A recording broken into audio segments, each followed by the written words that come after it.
Young Turks, Cenk Uygur and Kasparin with you on a lovely day in America. We've got a lot of news for you guys. I hear some folks are making news today, but that includes the Trump administration, Democrats, and Google.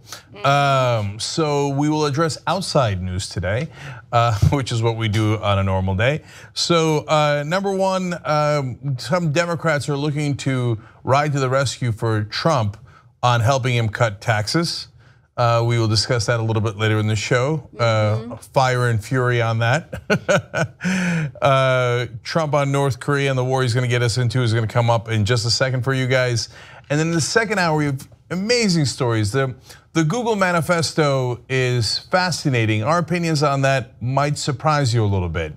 So that is very controversial, but very interesting.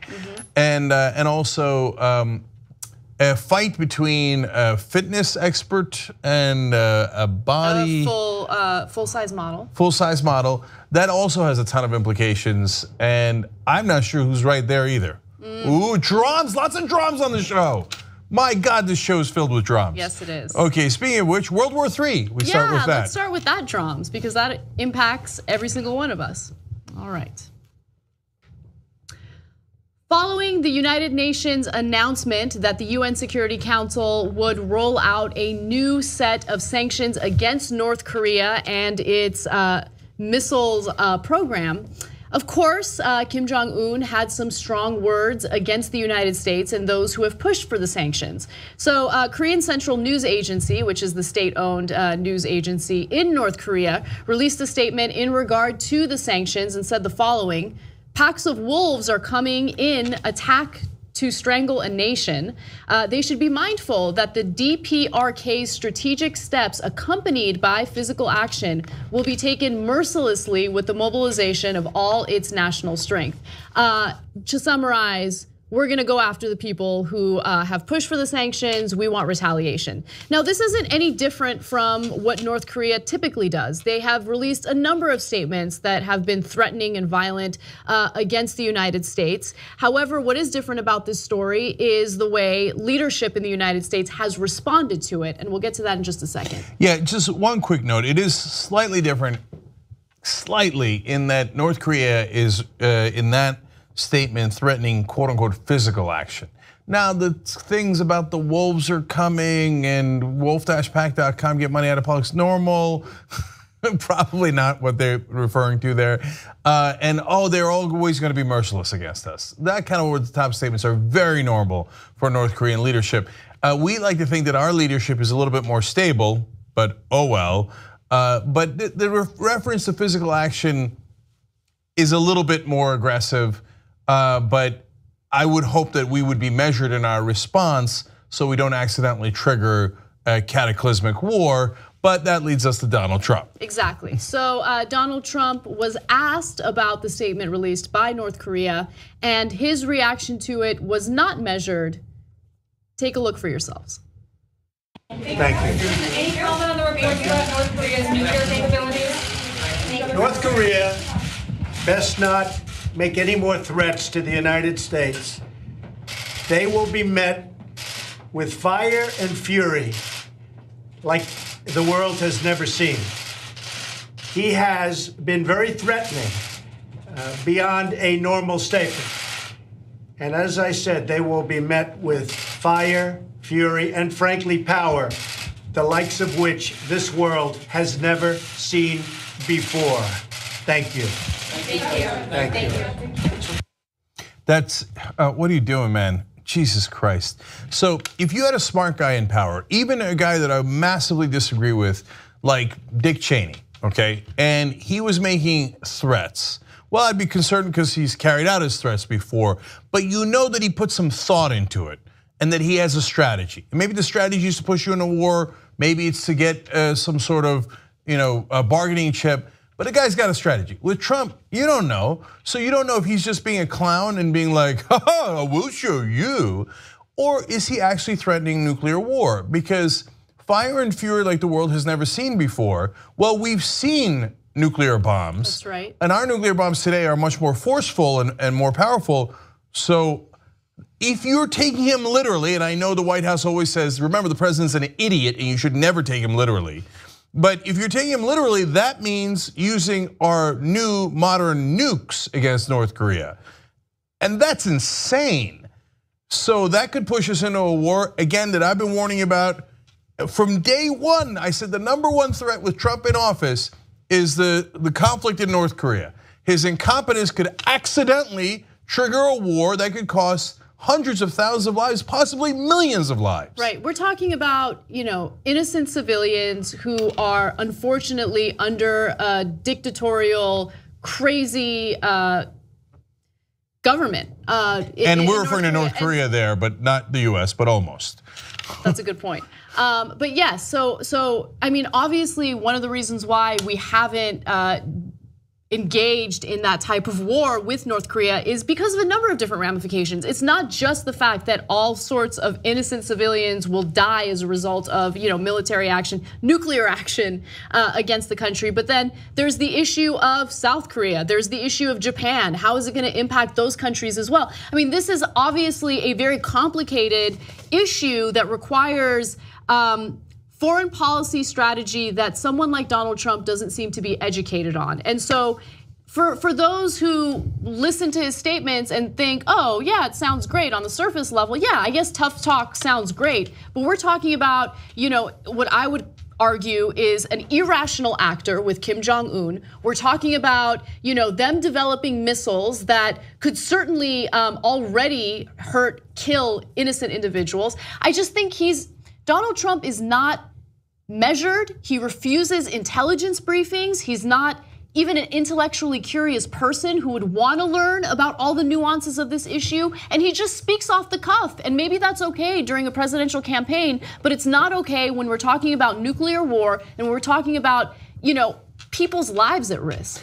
Okay, so there are only a couple possibilities as to why he would say this. Okay, one is, as Anna pointed out there, to sound tough. Maybe it sounded like somebody told him to say those exact words. That's why he repeated it a couple of times. Could be a Steve Bannon thing where he's like, oh, this will appeal to your base. You'll seem so tough and strong if you use the words fire and fury and power that the world has never seen before. So, but if you're doing that for internal political reasons, maybe to improve your poll numbers. But remember, there's a madman also on the other side, and you don't know what that's going to trigger in him. And now there are reports, which probably Donald Trump has never seen because he doesn't care to find out facts, that North Korean leadership is scared to death of what happened to Gaddafi. And they think if we don't have nuclear weapons, Gaddafi gave up his nuclear weapons, and that left him defenseless. And so at some point, the US and the West turned on him, and he wound up being lynched in the streets. So they have that fear. When you say we are going to strike you, well, then you stoke that fear up, and God knows what Kim Jong-un and his generals will do. So it might be for political reasons, which is you're playing with fire, literally in this case. It might be because you think, oh, we'll just nuke them, what's the big deal? Oh my God. I mean, even if North Korea did not retaliate, somehow our nukes wiped them out completely, and none of them could launch any of their missiles and kill people in South Korea with great ease. I mean, and Lindsey Graham, that monster, the Republican senator from South Carolina, says, no, we'd be taking the fight over there. At least people wouldn't die here. So flippant with the lives of South Korean and Japanese civilians that it's grotesque, it's inhumane. But even if that didn't happen, we would nuke innocent North Korean citizens? What, how many of them? Hundreds of thousands would die, millions would die? And they're basically held captive by the dictators who run North Korea. It's almost the entire country is a concentration camp. And you're gonna nuke the camp? You're gonna destroy the village to save the village? You're gonna destroy the country to save the country? So there are no good responses here. And look, North Korea is an incredibly, I know Trump didn't know this and recently discovered it, but it's a complicated issue.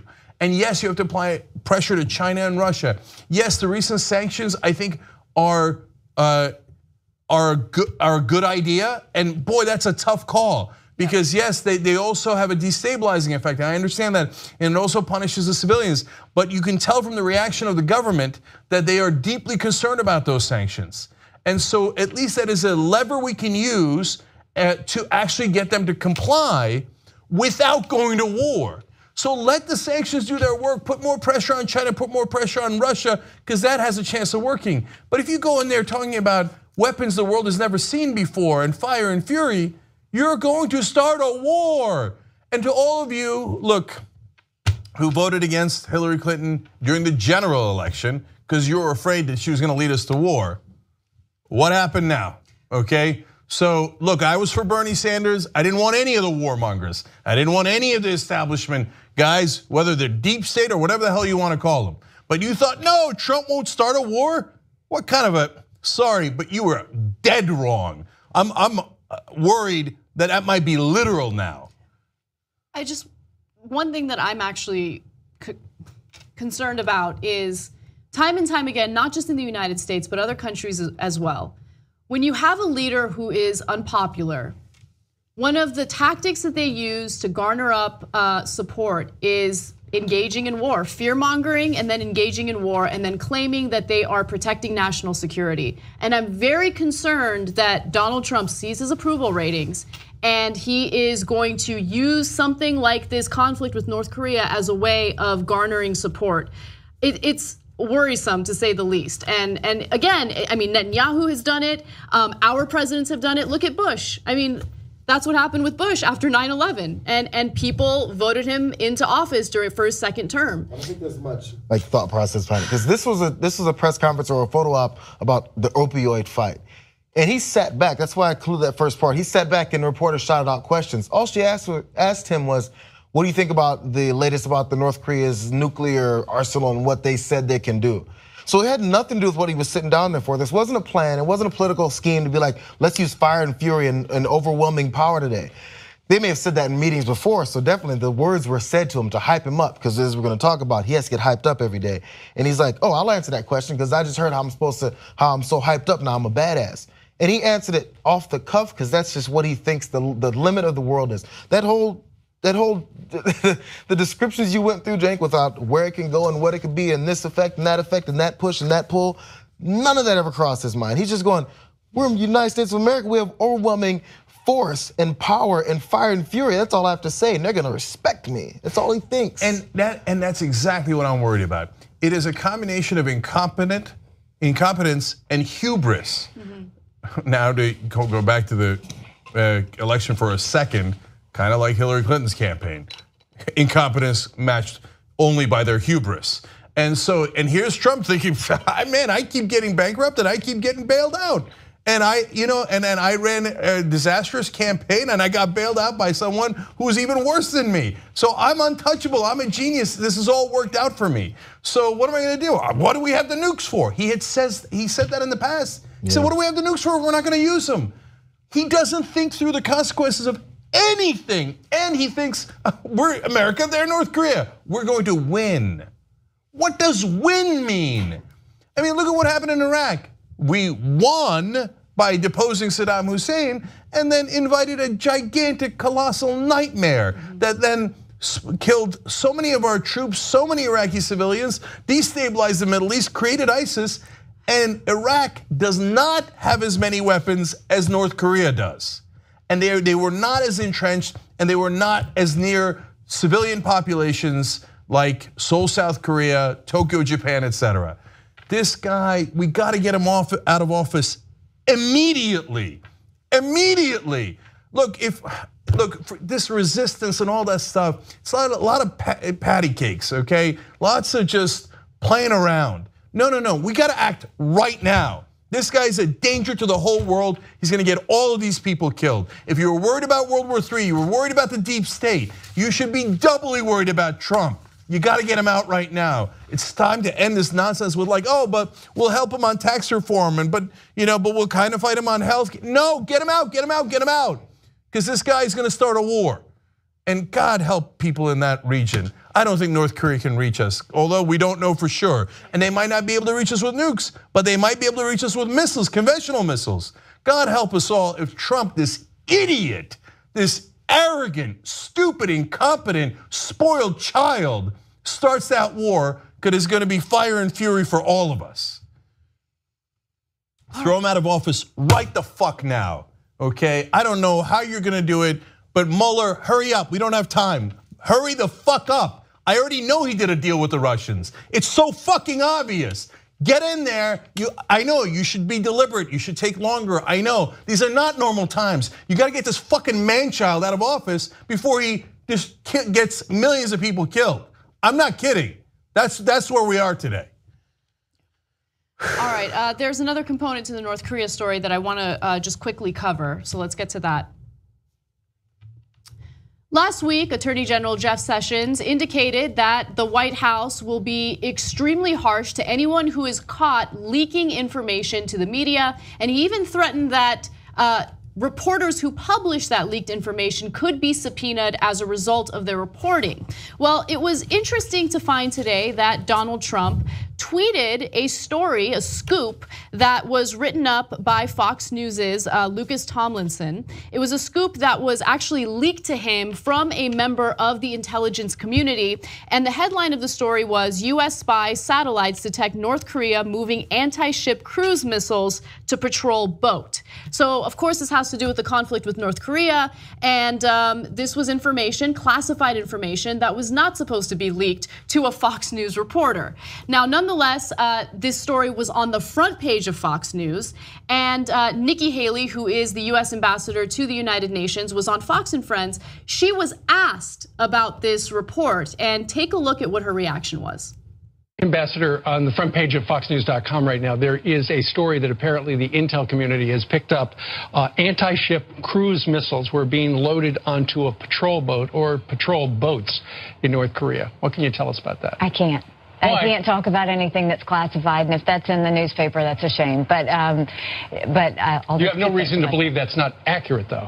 I have no reason to comment on that. That shouldn't be in the newspaper. Is that another leak, I guess? You know, it's one of these things. I don't know what's going on, but I will tell you it's incredibly dangerous when things get out into the press like that. You're not only just getting a scoop on something, you're playing with people's lives. And this has got to stop. Whatever the leaks are coming from, if somebody thinks they're getting power or fame from it, all you're doing is putting Americans in danger. So let me be absolutely clear. Again, this was not something that was published in the newspaper. This was something that was published by a Fox News reporter on the front page of foxnews.com today. And Donald Trump tweeted this classified information prior to Nikki Haley appearing on Fox and Friends. And so look, I mean, if you, Attorney General Jeff Sessions, I mean, I haven't heard any statement from him. I haven't heard any tough talk from officials in regards to this leaked information. I don't know if there's a double standard, if it has to do with Fox News reporting that leaked information. But nonetheless, the lack of communication between the US ambassador to the United Nations and Donald Trump is obviously an issue here. And Donald Trump is the one who decided to retweet or tweet out this classified information on his account. So. Okay, so let's break this down even further. So first of all, we were told by Donald Trump that anything that's anonymous sources is fake news. This story had nothing but anonymous sources, okay? Second of all, we were told that leaking is like the worst thing in the world by Donald Trump, who then retweeted this leak. It is an absolute undeniable leak. Third of all, this is not a leak about White House machinations and power plays and somebody being called into the office to kill a fly, okay? This is about importance, this is actual intelligence. It doesn't get any more classified than this. This is our enemies are doing this with their missiles and we know it. Now, notice that the leak is going to Fox News. Who is the person who's best connected to Fox News? It is the ultra right-wing nationalists inside the White House, Trump, Steve Bannon, etc. So, and notice what Nikki Haley said. Nikki Haley said, if somebody's doing it for their own fame or power, I don't know if she's referring to Steve Bannon, but it sounds like a shot at somebody inside the White House. Because they didn't leak it to the New York Times, they didn't leak it to any organization they would consider to be liberal. They leaked it to a friend, and they did it on purpose. And so, okay, you want to investigate leaks? Great, Robert Mueller, let's add this to the list of leaks and that your investigation should be about, because apparently Donald Trump thinks it's the most serious thing in the world, and here he is doing it. These buffoons, this is actual intelligence.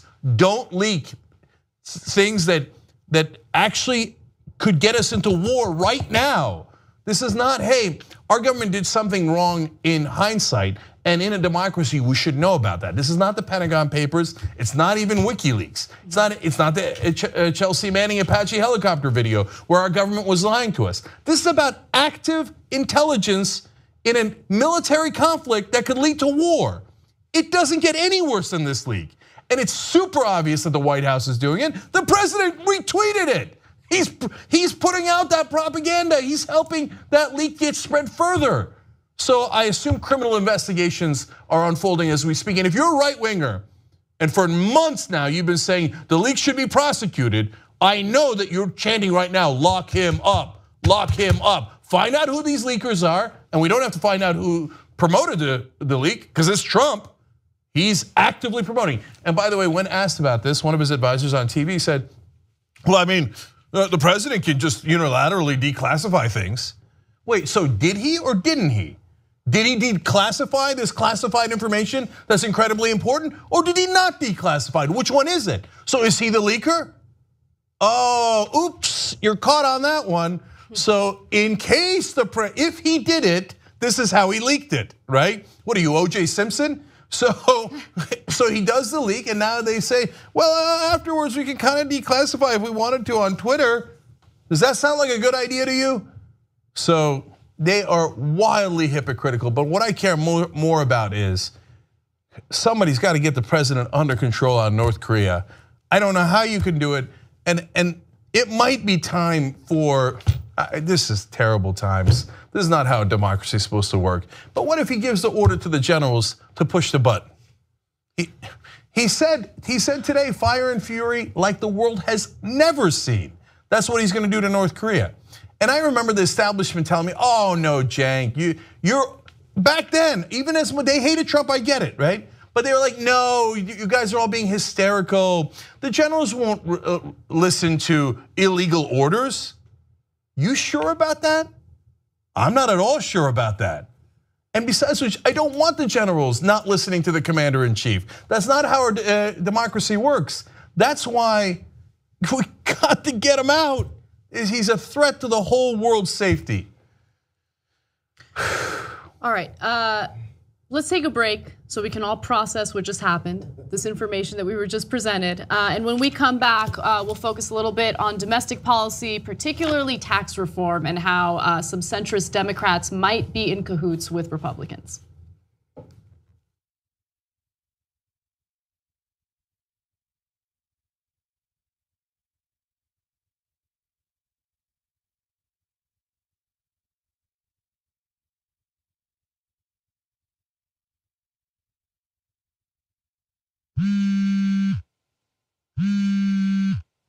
Hey, Cenk, what's up? Aaron, I forgot my email password. What is it?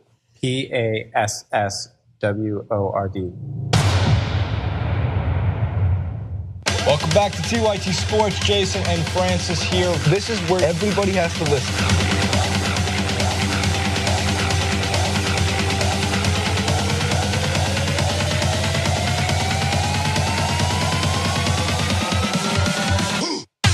Welcome to TYT Sports, everybody. I am your host, Francis Maxwell. Jason here. Welcome to TYT Sports. Turks and Jerks. TYT Sports. Steph Curry signed with Under Armour. Tom Brady's mad, by the way. Do you hear me? Back on TYT Sports. Actually, leave a link in the description box below instead of lying about leaving a link in the description box below. Editor, throw up another picture of the UK bacon. And another. And in fact, throw in another one. Let me see your belly. Beast mode.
on a Young Turks. Let me read some tweets for you guys. Addie writes in, North Korea should watch out. Trump's catastrophic approval ratings make him a very dangerous president. Very true in the point that Anna was making. Keld Vizza writes in, holy shit, he's talking about nuclear war. He's talking about nuclear war. This man is going to kill millions. Dr. Chaos MD writes in, if North Korea launches missiles, Trump will keep us safe by tweeting the missiles out of the sky. Plant-based recipes says, current mood, Cenk Uygur.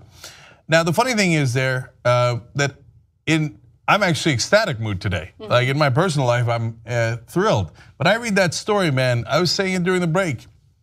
I can't be angry enough. I can't be worried about this enough. God help those people in South Korea. I mean, I literally would tell people not to go there right now. It's just incredibly scary. Last one, Mike Youngblood says, I dislike Clinton deleting her emails, but she didn't publicly release classified info like Bannon or another Trump goon.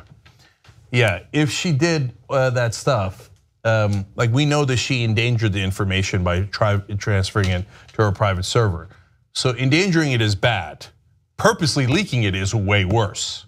So let's be clear about that. Yeah. Anyway, all right, what's next? All right.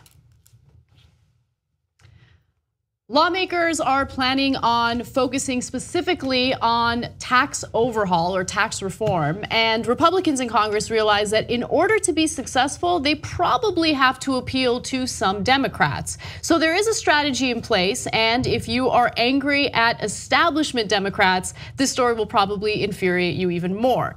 Now, White House officials have been wooing 15 to 20 centrist House Democrats since early summer. That's according to reporting by Politico, and they have some specific names that I will share with you in just a minute. Now, keep in mind that at a mid-June dinner at the White House with 4 centrist House Democrats, President Donald Trump expressed interest in a bipartisan package combining tax reform with infrastructure spending, and that's according to multiple sources that spoke to Politico. And so there are two organizations that Republican lawmakers and White House officials are specifically focusing on. It's the Blue Dog Coalition. These are the centrist Democrats, Blue Dog Democrats, and also the Problem Solvers Caucus, which also consists of individuals who don't really solve problems. Again, they're centrist Democrats. Now, Mark Short, who is the White House Director of Legislative Affairs, says, we'd prefer bipartisan support for the tax plan. We still think we can earn the support of Democrats on the tax package. Now, keep in mind, look, I'm not against working together, negotiating, debating, figuring out which policies make the most sense for the American people. But these are specifically Democrats who are in favor of further tax cuts for the top 1%. And so that's the issue here, right? And Republicans know, hey, we didn't have much success when it came to repealing the Affordable Care Act because we didn't get any of the Democrats on board. But when it comes to wealthy donors, well, we can probably get some Democrats to work with us on tax breaks for the wealthy. So look, are we against working together? No, of course it depends on the issue. So for example, if you're talking about infrastructure spending, and I thought that it was a smart populist idea by Steve Bannon to talk about spending $1 trillion on infrastructure. And it's not just a smart political idea, it's a great idea in reality because it would create jobs and it would give us better infrastructure and it would stimulate the economy, etc. But, and here comes some huge buts, you dive into the plan of infrastructure spending that the Trump administration is proposing, and you go, oh, they're privatizing the roads. It's not just we're not paying in taxes and then we get better roads, but which is good. That's what taxes should go to: better roads, better bridges, make sure they don't fall down. Plus, it creates jobs. No, it gets privately financed, and then we have to pay tolls on those roads forever, and they're going to make a profit off of that. So if you say, oh, I don't want more taxes to make sure the bridges don't fall down, well, you're gonna get taxed more because they gotta make a profit on top. That's right. So no, I don't agree to that plan, and so that's a terrible plan. The devil in this case, maybe literally, is in the details. Now that's the better side of the plan. The hideous side of the plan is giant tax giveaways for the rich and for corporations. They call it tax reform. That is a lie. So let me break down 3 different things words that are used here that are not true. Tax reform would entail potentially raising taxes. Reform doesn't mean cutting or raising. Theoretically, that word doesn't mean it, right? Is there any chance that Donald Trump and the Republicans are going to raise taxes on the rich and corporations? No, there is a 0% chance. So it is not tax reform. And by the way, journalists, be honest about what it is. Don't listen to their propaganda. It's tax cuts, and you know it. And by the way, the Republicans have now publicly said that it is not going to be revenue neutral. So there's no excuse left. It's tax cuts, call it by its name. Second of all, the Problem Solver Caucus, the only problems that they solve is for their own donors. So they're not trying to solve problems for the middle class. How does yet another tax cut for rich and for multinational corporations help anybody in the country? I know, trickle down nonsense. We've been doing that for 40 years and it's destroyed our wages, okay? And then thirdly, they are not centrist Democrats. They might be centrist in Washington, where the spectrum is insanely right wing, but I don't say this because I'm a progressive and I don't say it from my gut. I say it based on polling. 63% of Americans want to raise taxes on the rich. 67% of Americans want to raise taxes on corporations. They don't want to cut them. If you hear that in Washington, you're hearing propaganda that is paid for lies. So by the way, if you're a so-called reporter and you're talking about what the American people want, or what a Republican said this, centrist Democrats said that, who gives a damn what they said? What's the reality? And the reality is Americans don't want this, they want the opposite. And those blue dog Democrats are gonna go and serve up these tax cuts for their donor friends. So let's give names, let's name names. Representative Josh Gottheimer, Democrat of New Jersey. In New Jersey, he should be fired immediately by his voters. They should write him out of town. But you're gonna give more tax cuts to the wealthiest people in America? You're gonna pull a Chris Christie in New Jersey? He should be primaried and ridden out of town. Okay, Representative Kurt Schrader, Democrat of Oregon, so-called Democrat of Oregon. In Oregon, he says the following. He says the door is open and this should be a bipartisan issue. I hope they consider us. Oh, look at this. My God, in Oregon, you got a guy who's going as a Democrat. I hope Trump considers us. Oh, please consider us. I want to cut taxes on my donors too. Please, please consider us. You got to get him out, get him out, get him out, get him out. Well, look, I think this past election should have been a wake-up call for Democrats in office, period, regardless of whether or not they identify as centrist or liberal Democrats. The reality is, working class Americans feel abandoned by the Democratic Party. And now they feel like they're better represented by Republicans. That should tell you something, right? And look, the only reason why they feel like they're better represented by Republicans is because you had someone like Donald Trump pretending like he cared about the economic issues that a lot of working class Americans are dealing with right now. He said there was only one person outside of Bernie Sanders, I'm just talking about the general election, only one person, and that was Donald Trump, who focused on the issue of jobs, bringing them back to the United States, wages, things like that. I mean, was he actually being genuine or sincere? Does he actually care about those issues? No, he's already proven that he doesn't care about it. But again, Democrats don't focus on that enough, and their actions go completely against what they claim they want to do, which is take care of the working class and the middle class. So look, Trump lied about it, but at least he was savvy enough to lie. He said not only that he was going to do infrastructure and create jobs. Hey, Democrats, why don't you try that, you idiots? You're supposed to be the party of creating jobs. Why don't you say, hey, we're gonna do infrastructure, and we're not gonna privatize your roads, we're not gonna make you pay tolls for the rest of your life, we're actually gonna do the thing that he promised in the campaign, but we're actually gonna do. Secondly, he said he would raise taxes on the rich. We forget that. He said he was gonna take away the loophole that hedge funds had and private equity had. Another grotesque lie, but at least he was smart enough to lie about it, and Democrats are like, oh, no. We got to protect our boys on Wall Street. Oh, hey, you know what? More money in politics is fantastic. And how could you say we did something for Wall Street? What? This is what you're doing. And blue dog Democrats, you told us it was the practical thing to do. You had about 4 dozen blue dog Democrats in the House. You know what happened? They all started to lose. And now you're down to like what, 18 members? How'd you lose 30 members? You know how you lost them? Because you don't win elections. People hate you. They don't like that you represent your donors. They don't like that you represent the financial industry. They don't like you. What part of this don't you understand? It's not practical to sell out to your donors. It isn't practical. It's a losing, terrible strategy. And I do want to read a quote from another one of these Democrats, Representative Dan Lipinski from Illinois. He says centrist Democrats are more focused on doing what can be done to lower the corporate rates and the rates for small businesses. Small business. Yeah. Dan Lipinski, gotta go. He's in Illinois. Gotta go, gotta go. Look, man, just Democrats are trying to run against these guys. It's not personal. I don't know Lipinski. I don't know these guys. I don't want to know them, right? I just want them out of office because they're doing great damage. Yes, to the Democratic Party, but much more importantly, to progressive ideology and to the country. You got to get them out. Look, I don't even know, to be honest. There's 10 guys running, 10 people running for as just Democrats. It's not enough. We got to get more money. Otherwise, we should primary every one of these guys. And if we don't do it, somebody else should do it. Because you have Democrats begging to work with Trump to cut taxes, which is against 2/3 of not Democrats, of the entire country's wishes.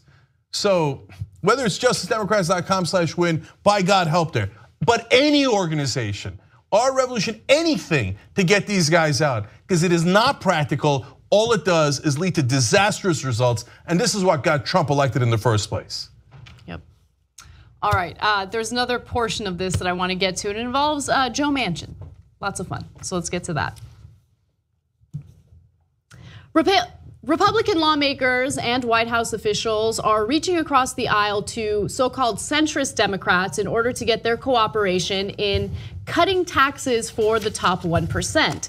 Now, understandably, there are Democrats in the Senate who are against it, and they have essentially outlined their opposition to any bill that would add to the deficit or cut taxes to the top 1%. They did so in the form of a letter. However, there were 3 senators who refused to sign that letter. One of those senators was Joe Manchin. Now, Joe Manchin is going to get challenged by Patrick Morrisey, and this is, of course, the Senate election in West Virginia. He is currently the Attorney General in West Virginia, and it seems like he will challenge Manchin in an upcoming election. And so he tweeted about how it seems as though Manchin's not really looking out for the best interests of his constituents. Let's get to that. Morrisey called on Manchin to give up his place in the Senate's Democratic leadership team, to which Manchin was appointed by Minority Leader Chuck Schumer in November of last year. He says that West Virginia could not be more different from Chuck Schumer's New York, and many in West Virginia wonder how you can put West Virginia first when you are beholden to Chuck Schumer and his team. Now, Senator Joe Manchin had an interesting response to this. And so I want to read to you what he said. He says, "I don't give a shit, you understand? I just don't give a shit. I don't care if I get elected, don't care if I get defeated. How about that? If they think because I'm up for election that I can be wrangled into voting for shit I don't like and can't explain, they're all crazy." Okay, that sounds like fun, tough guy talk. And I guess give him credit for that.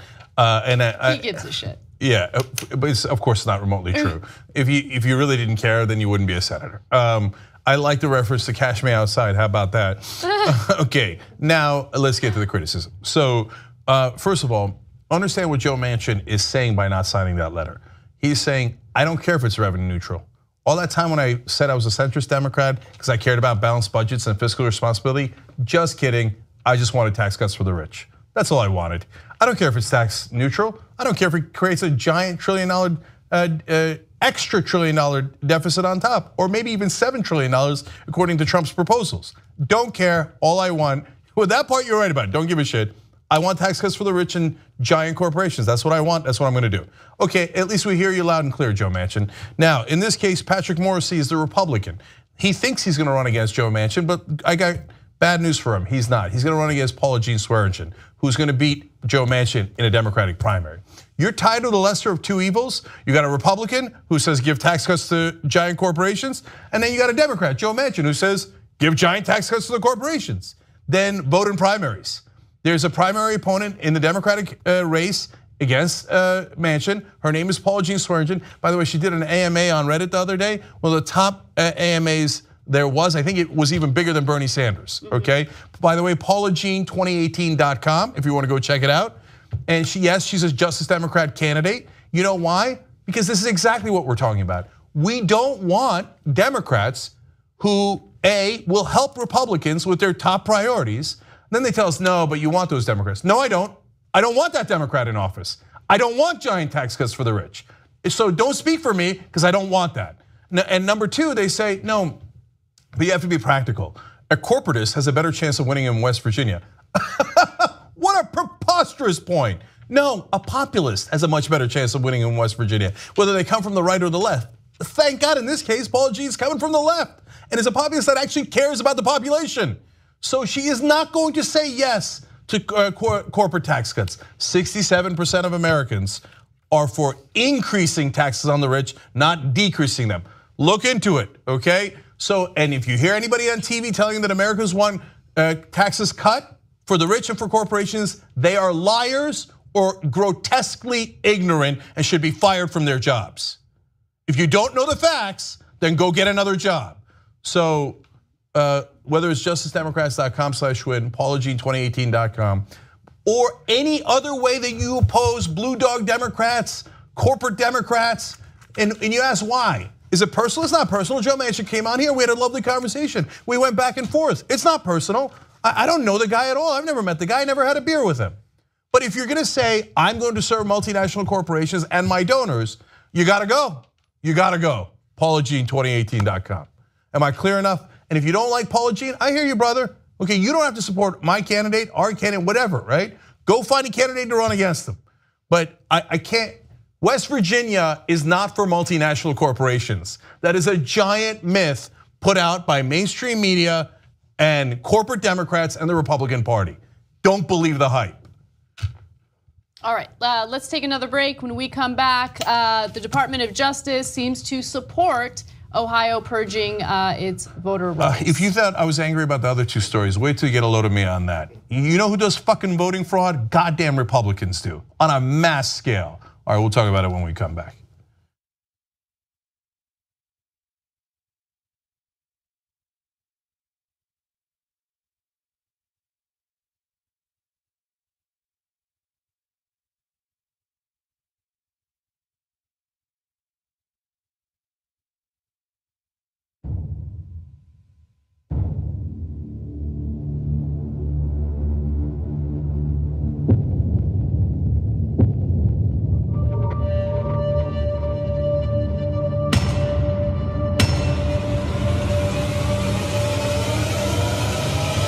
Been easy for me. I started off in Brooklyn. My father gave me a small loan of $1 million. All my life, I was told no.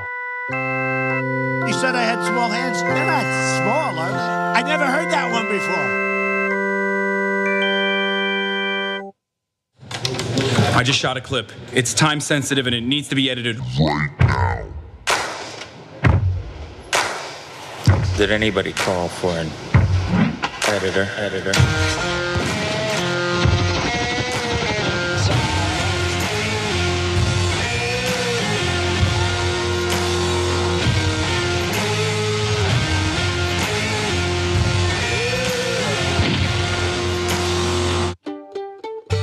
Need this in an hour. But you're an editor too. Fuck you.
All right, back on the Young Turks. Cenk and Anna with you for the whole show today. Mike Youngblood writes in, Blue Dog Democrats are GOP light wolves in sheep's clothing. Justice Dems got to primary them out of office. Agreed.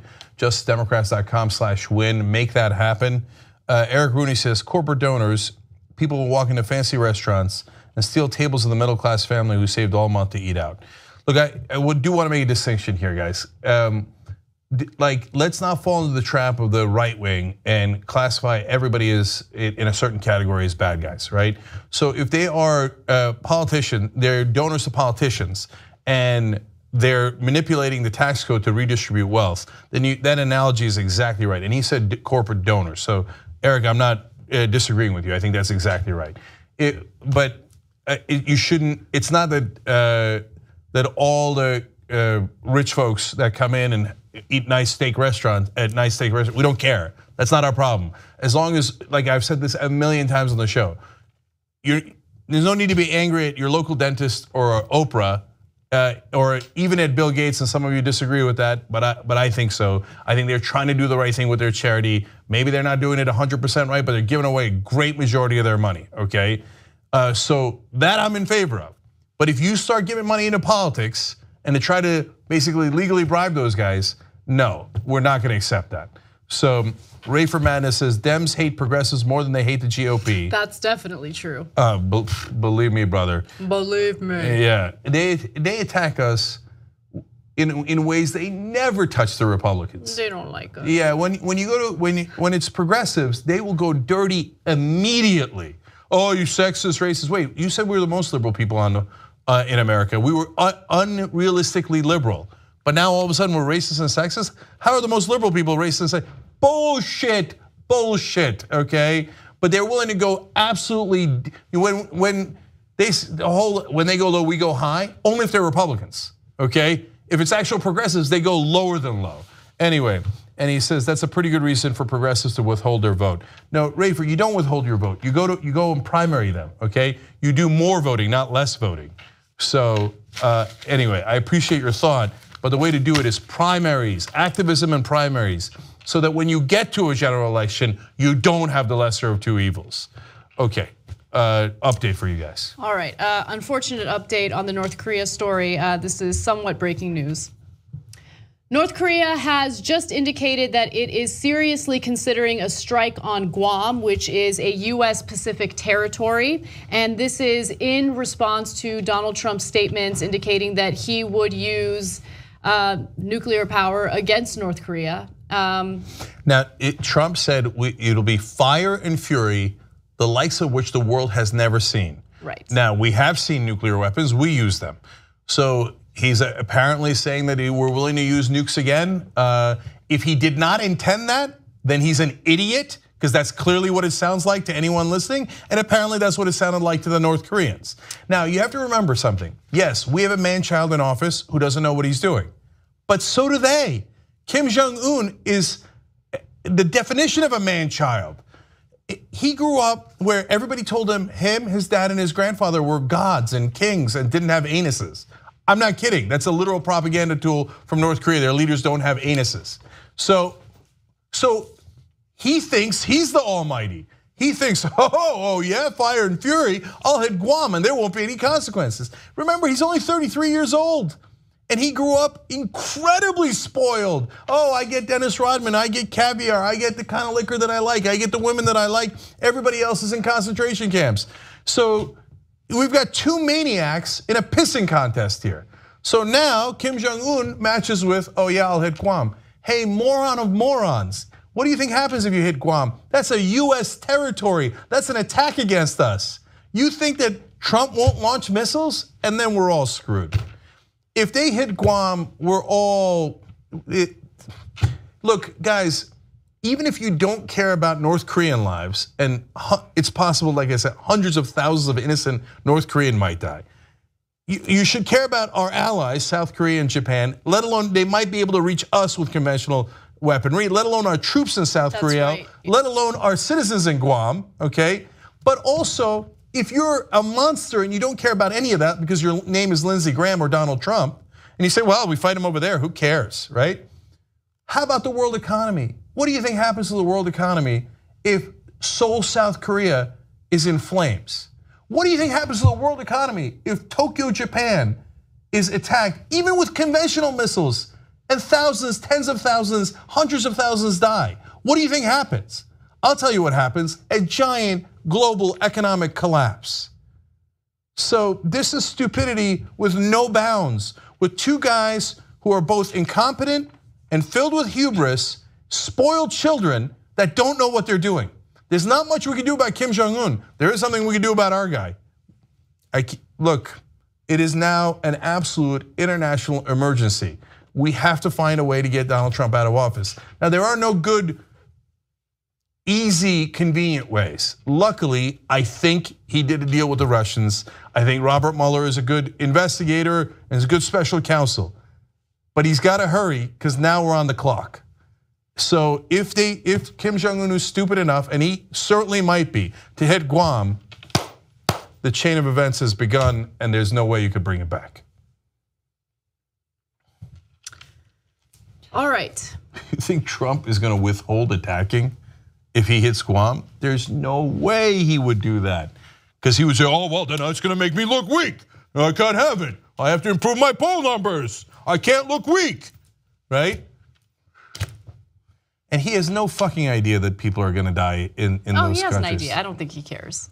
He's such a bad guy. They're both, Jesus Christ. You want to talk about the lesser of two evils? Wow, boy, are we in it. Yeah. Okay. All right. The Supreme Court is likely to hear a case involving the state of Ohio and how the state purged its voter rolls, I should say, of 2 million individuals, most of which usually vote Democrat. Now, Ohio is fighting for the right to send notices to any voters who missed 2 federal elections, inquiring if they have moved, passed away, or become otherwise ineligible to vote. If the voter does not respond and continues to miss federal elections, he or she then would be removed from the voter rolls. Now, under the Obama administration, the Attorney General indicated that they were against the purging of voter rolls in such a manner, especially because it disproportionately impacted people who usually vote for the Democrats. However, things are a little different under Attorney General Jeff Sessions. In fact, the Department of Justice has just switched sides in this voting rights case. Now, let me give you some more details in regard to what Ohio did, just so you have a better sense of how it impacted this past election. Now, over the past 5 years, Ohio has purged nearly 2 million voters from its rolls. Some of those voters were legitimately removed because they either died or left the state. But a 2016 investigation by Reuters found that low-income Black Democratic voters were disproportionately purged. So another thing to keep in mind is that a lot of the major cities in Ohio were most impacted by this, including Cleveland, Columbus, and Cincinnati, where voters have been removed from the rolls in Democratic-leaning neighborhoods at about twice the rate as in Republican neighborhoods. Now, of course, Republicans will argue, well, we're doing this because of voter fraud, but study after study indicates that voter fraud is not an issue. In fact, if you look at anecdotal evidence, whenever there is an instance of voter fraud, it's usually an individual who leans Republican. And so this is obviously an orchestrated attack against Democratic voters, and that is the reason why the 6th US Circuit Court of Appeals found those purges to be illegal in September of 2016, siding with the ACLU of Ohio and groups that represent homeless Ohioans and communities of color. So, of course, the state of Ohio has repealed that decision, which is why this case is likely to go to the Supreme Court. But the thing to keep in mind here is that the DOJ, under Attorney General Jeff Sessions, has completely reversed its opinion on this. They are supportive of Ohio doing what it's doing to its voters. No career civil rights attorney signed on to the brief, meaning the professionals inside the Justice Department said, no, we do not agree that you should disproportionately hit African Americans, the poor, and Democratic voters for your political purposes. That is not something I, as a civil rights attorney, am going to sign on to. So the Justice Department switched over to becoming the Injustice Department. So Is there a valid part of taking some voters off of rolls systematically? Yes, people die, people move. So there is a process by which you do that. But you do that in a way that is proportional and fair. Yes. Now, what they're doing here in Ohio is voting fraud, not voter fraud, but voting fraud on a mass scale. They know that they're hitting African Americans and Democrats disproportionately. They know that they're eliminating twice as many, that's a fact. It's an absolute fact. They're eliminating twice as many Democratic voters. Okay, first of all, they think, oh, well, who cares? I want to win. Okay, good. Then you're on the side of voting fraud. You're very, very clear. I don't care that they're real voters. I don't care that they're not dead. I don't care that they didn't move. And I don't care that it hits blacks twice as hard. Now you can say, hey, I don't mean to be racist. I'm just taking away blacks' right to vote because it suits me.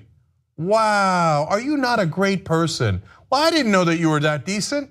The effect of your action is, by the way, yes, clearly racist. If you take votes away from blacks and you know you're doing it and you do it at twice the rate because you like to win elections, I don't care what your intent is, your actions are clearly fucking racist. Right, okay? and by the way, obviously this doesn't just impact African Americans or African American voters in the state. It's essentially every group that typically votes in favor of Democrats who are running in these elections. But look, you gotta take everything in context as well. It's not like this is an isolated case in Ohio and there aren't other instances of Republican lawmakers or Republicans in general attempting to do away with the voting rights of people who typically vote for Democrats. This has been a strategy that's been in the works since the 2012 election, right? Where they wanted to pass these voter ID laws because they claimed, oh, voter fraud is just running rampant. It's not running rampant. Again, study after study indicates that we do not have an issue with voter fraud. But they wanted to pass those voter ID laws. They wanted to make it extremely difficult for students who go to other states to get their education to be able to vote. Because guess what? If you're getting your education in a state that you didn't typically live in, well then why are you gonna go out there and get a driver's license or an ID in that state? It's gonna be very difficult for that person to vote, right? That's just another example of people who are being targeted by these ridiculous voter fraud campaigns. Okay. So if, I know Democrats never fight back if it's against Republicans. First of all, let's be clear about a couple of things. So John Kasich is supposed to be the reasonable, moderate Republican. He's the governor of Ohio. This is happening under him. So John Kasich, nice racist move. And stop crying about, oh, race baiting. What, I just stripped all these blacks from the ability to vote. Just like we used to do in the civil rights era and Jim Crow era. What, why are you calling me a racist? Oh, my feelings are hurt because you called me a racist. Well, I'm stripping away the rights of African Americans to vote. No, yeah, that's why I'll call you what you are, okay? Second of all, this is cheating. I don't know, you say, okay, I'm not gonna let your voters vote. Okay, that's fucking voting fraud. So, by the way, Democrats, look, I know it's not the right thing to do, so you don't, but you've gotta fight back. You've either gotta call them what they are, and you've gotta fight back in every imaginable way, or find a neighboring Democratic state, led by a Democratic governor, and go, you know what? Oh, I think you're right about voting fraud. I'm gonna take away Republicans' votes in Republican districts 2-1. Oh, you're a white evangelical and you voted for Trump at an 81% clip? Oh man, there's a lot of white evangelicals who died. White evangelicals died too. They also move. We gotta make sure we gotta clean up the rolls. We gotta clean up the voting rolls. That's it, oh, look at that. I cleaned out twice as many Republicans as Democrats. What a wonderful coincidence. Same fucking move you just did. And then watch them cry and cry and cry. How could you do this? This is unfair. Goddamn right it is. You wanna play unfair? Let's play unfair, okay? So every Democratic governor, fuck it, purge your rolls. Purge them of Republicans. Then don't do it 2-1. Do it 4-1. Make them fucking howl. Okay, until they go, you're right, my bad, you're right, we won't do these voter purges because it's illegal, it is wrong, it is immoral, it is undemocratic, it is un-American, and it has the effect of discriminating against certain populations, and most importantly, it's voting fraud on a mass scale. So, but no, Democrats aren't gonna do anything like that, and then they're just gonna go, oh, golly gee, don't do that, oh gosh. And they're gonna do it and they're gonna win elections, not because they actually have more voters, but because they cheated. Are you gonna let him get away with it? Not if we have strong Democrats. Can't wait. 4-1, 4-1. Get rid of all the fucking Republicans. Hey, it's not my idea, it's your idea. You wanna keep doing voter purges? Let's do voter purges, okay? It's not my idea. You like it? Hey guys, you know what? I'm so fucking concerned about voter fraud. I think you were right. California, world's 7th largest economy by itself. Man, I hear a lot of Republicans moved recently. Let's look into it. Okay, then we can pass single payer, we can pass anything we want. Two can play at that game. Of course they won't do anything like that because they are actually weak. Okay. All right, I want to take a break and then we'll do the last first hour story. I told you, if you thought I was angry about the other stories, how long are we gonna let them cheat? How long are we gonna let them cheat? They've been cheating for a long time. I mean, not just with what they're doing with the voter rolls, but also with redistricting. This is rolling back the Civil Rights Act. Yeah. They're doing it right in front of your fucking face. You're gonna sit there and take it, or you're gonna fight back? All right, we'll be right back.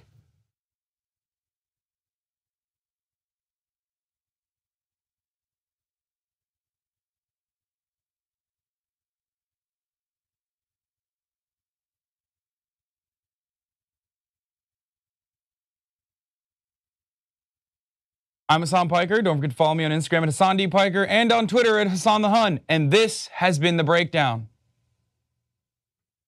Was that good, guys? Okay, not enough hashtag use.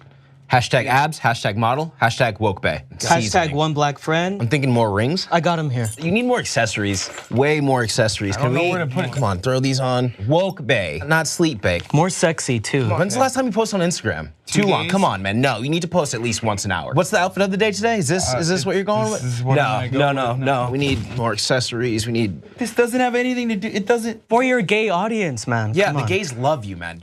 Okay. What else? What else do I need to do? You haven't appropriated a culture in a week. We have like a kimono or something. Damn, that looks good on you, dude. Perfect. How many rings you got on? Do we have any more? I got 3 more. Yeah, can we get more rings on this? And when you're done, kiss the ring. Look at the camera.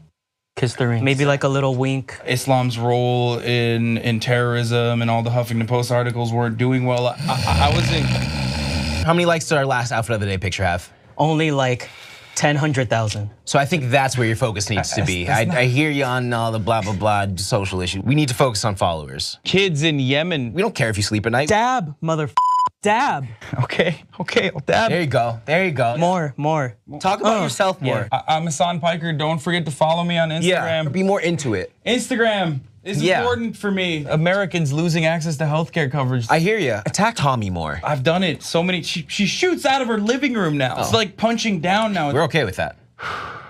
But it helps the brand. We made you. We got you verified. You're nothing come without on. us. So I don't know what else I need to do here. Dude, just take off that shirt. That's exactly why Tommy Lauren is stupid. I hate you. I'm Hassan Piker. Follow me on Instagram. Hashtag woke bay. Hashtag woke bay. Please follow me. Please.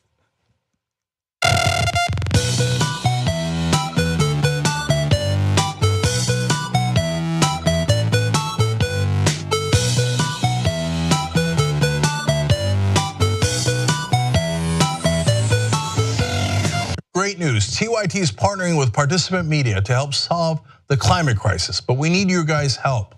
Make sure you check out our series, 10 Days of Action, to learn more about what you can do to make a difference. And also go see an Inconvenient sequel, Truth to Power. It's in theaters nationwide right now. It has a really important message, and I want all of you guys to learn that and absorb it. It's very important. And look, if President Trump isn't gonna lead, then we should. And I believe in the American people, and I think we can do it. Already, the majority of Americans are on our side. And so are civic leaders, mayors, governors, and businesses, and they're all moving forward to stop climate change. So don't worry, guys, no single person can stop us. If we fight together, we can win. So I pledge to join the movement and hashtag #BeInconvenient. Go to inconvenientsequel.com/action to be part of the solution.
All right, back on the Young Turks. Mark Anthony writes in, Django Unchained is bringing that fire. We were just talking about that during the break. You know what? I'm about to sneeze. Are you the TYT dragon? Don't sneeze fire. Well, you might have heard the news. We do have some dragons on our side now. Anyway, yes, I'm in a great mood personally, but the news stories got me pissed. Anyway, Ishkabibble says, my brother was stationed in Guam while he was a Marine. This is terrible. Think of all of our people there too. Brian Newton says, 2 spoiled assholes with nukes who are raised on authoritarian propaganda, who know and act like they are above the law. Jesus, man. When you put it that way, it's even scarier. And Laura Gelzuna says it needs to be easier to vote Saturday, Sunday, and Monday, mail-in ballots, etc. Look, I couldn't agree more with that. We should make voting as easy as possible. And I wouldn't, if we had a fair system, I would never exclude Republicans. Never. That is un-American, okay? So, and I would want them voting on Saturday, Sunday, Monday. But at a bare minimum, we cannot have the voter purchase. Can I just make a quick point about that? Where are all the little trolls that go to college campuses to do conservative speeches and then whine because people are protesting them? Because they're angry at that because they think, hey, it's violating my First Amendment rights. Now we support them, right? We say that they have a place on a college campus, they should be allowed to speak. But are they equally upset about what's happening in Ohio? No, of course not. They're not upset about that. Now that is a real undemocratic action taken by lawmakers in Ohio, right? That has severe implications, negative implications for our democracy, but they're not upset about that. They don't speak out about that. Yeah, it's funny how they only care about American principles when it applies to them and affects, by the way, their income. Right. Because those are not free speeches, they're paid speeches. Okay, I want to update you on from a poll that we asked about yesterday. Will Trump eventually fire John Kelly? Now, if you ask that in Washington, they say, no, square-jawed general, he's in great shape. Of course not, what do you mean? He's got this whole place in tip-top shape. Our audience believes there's a 91% chance that John Kelly will be fired by Trump. Only 9% say no. Anyone can be fired by Trump at any moment, you never know. Of course, he's filled with fire and fury. Yeah. All right, what's next? All right. Donald Trump is using taxpayer money to employ staffers who only have one real responsibility: to gather positive news about him and then fetch him that information. All right, so recent reports indicate that there is a White House director of rapid response. His name is Andy Hemming, and he is paid $89,000 a year just to look for good stories about Donald Trump and then make sure it gets delivered to the president, who has the thinnest skin of anyone on the planet, literally the top special snowflake in this country. So I gotta pause there because Anna made such a great point there. Think about how you have to be the snowflake of snowflakes to I need to positive. Say, please, my feelings are hurt all the time by cable news. Please, somebody fetch me good news. Oh my God, I'm so special and tender. I don't want my feelings to be hurt. Please, somebody pay someone $89,000 a year just to fetch me good news about myself. That is insane. I would be so incredibly embarrassed if the thought even crossed my mind. The fact that the most powerful person in the world is asking for this, who demands this. I mean, look, regardless of what your political ideology is, you have to admit that this is pretty pathetic. Let me give you more information though, okay? So news that he spends his day scouring radio, television, and the web for stories that celebrate the Trump agenda came from Trump's own allies. So this is information that was given by Trump's own allies. Jason Miller is one of those allies. He says, it's an important role. There's so much good news that's coming out of this administration that we have to continue pushing all of these positive messages ourselves to remind people there's a lot going on. No, hold on, there's a couple of things there that are great. Number one, Jason Miller, very connected to the administration, obviously, was part of a huge part of Donald Trump's campaign. So they're not denying it. They admit that there is someone paid just to fetch good news for Donald Trump. Number two, remember, if they want to do, and I said even about Trump TV, you want to do your own propaganda, and let's not call it propaganda. You want to do marketing for yourself, no problem. But this is not going to the outside world. This is going to the commander in Snowflake. No. Okay, this is it goes insane. just to Trump. It's not for marketing purposes. It's just to make him feel better. He's like, oh, goody. Some people like me. Oh, that's so sad. No, it gets better though. It gets so much better. Okay, so Vice spoke to 3 former White House staffers. I'm guessing these are individuals who might have gotten fired, but we don't know. They didn't disclose their information. And then 1 current White House staffer. And here is some more information that we know about Donald Trump and his demands for positive news coverage delivered to him. So apparently he gets a folder full of positive news about himself twice a day, one at 9:30 in the morning and then another at 4:30 in the morning. The folders are filled with, just pay attention, please, you're gonna love this. So the folders are filled with screenshots of positive cable news chyrons, okay? Admiring tweets, transcripts of fawning TV interviews, praise-filled news stories, and sometimes, just pictures of Trump on TV looking powerful. Oh my God, oh my God. Okay, so these packets, you know how normally he needs tweet-sized information? We just did a story yesterday about when briefing him on Afghanistan, they have to keep it to half a page because he can't concentrate. These packets are 20 to 25 pages, twice a day. When it's about him, he's like, oh, look at that picture of me. I look so good. Oh, that's the saddest thing I've ever heard. Oh my God, if somebody here at TYT said, Cenk, my job, and you're gonna have to pay me $89,000 for this, is to make a folder of you looking good and positive tweets about you, and your pictures while you look commanding. It's the most pathetic thing I've ever heard. Of course I wouldn't want, which person who doesn't have the most fragile ego you've ever heard, the biggest snowflake in American history, wouldn't be disgusted by that? Look, we know that Trump is the way he is, and he fires off at anyone who criticizes him or has anything negative to say, fires off on Twitter on a regular basis. But for me, I think it's fascinating, and I guess unsurprising, that people are willing to take that job, right? I get it, $89,000 a year is a lot of money, but how do you live with yourself? Like, how do you look at yourself in the mirror when you wake up in the morning and say, yeah, I succeeded, I'm doing something with my life. Like, you are stroking the ego of the largest snowflake in existence, right? And I don't know how you live with yourself, but anyway, there's more information in regard to what's going on. It's amazing. So another component is the one and only note that the communications department in the White House got in regard to these folders. Apparently the only note was, it needs to be more fucking positive.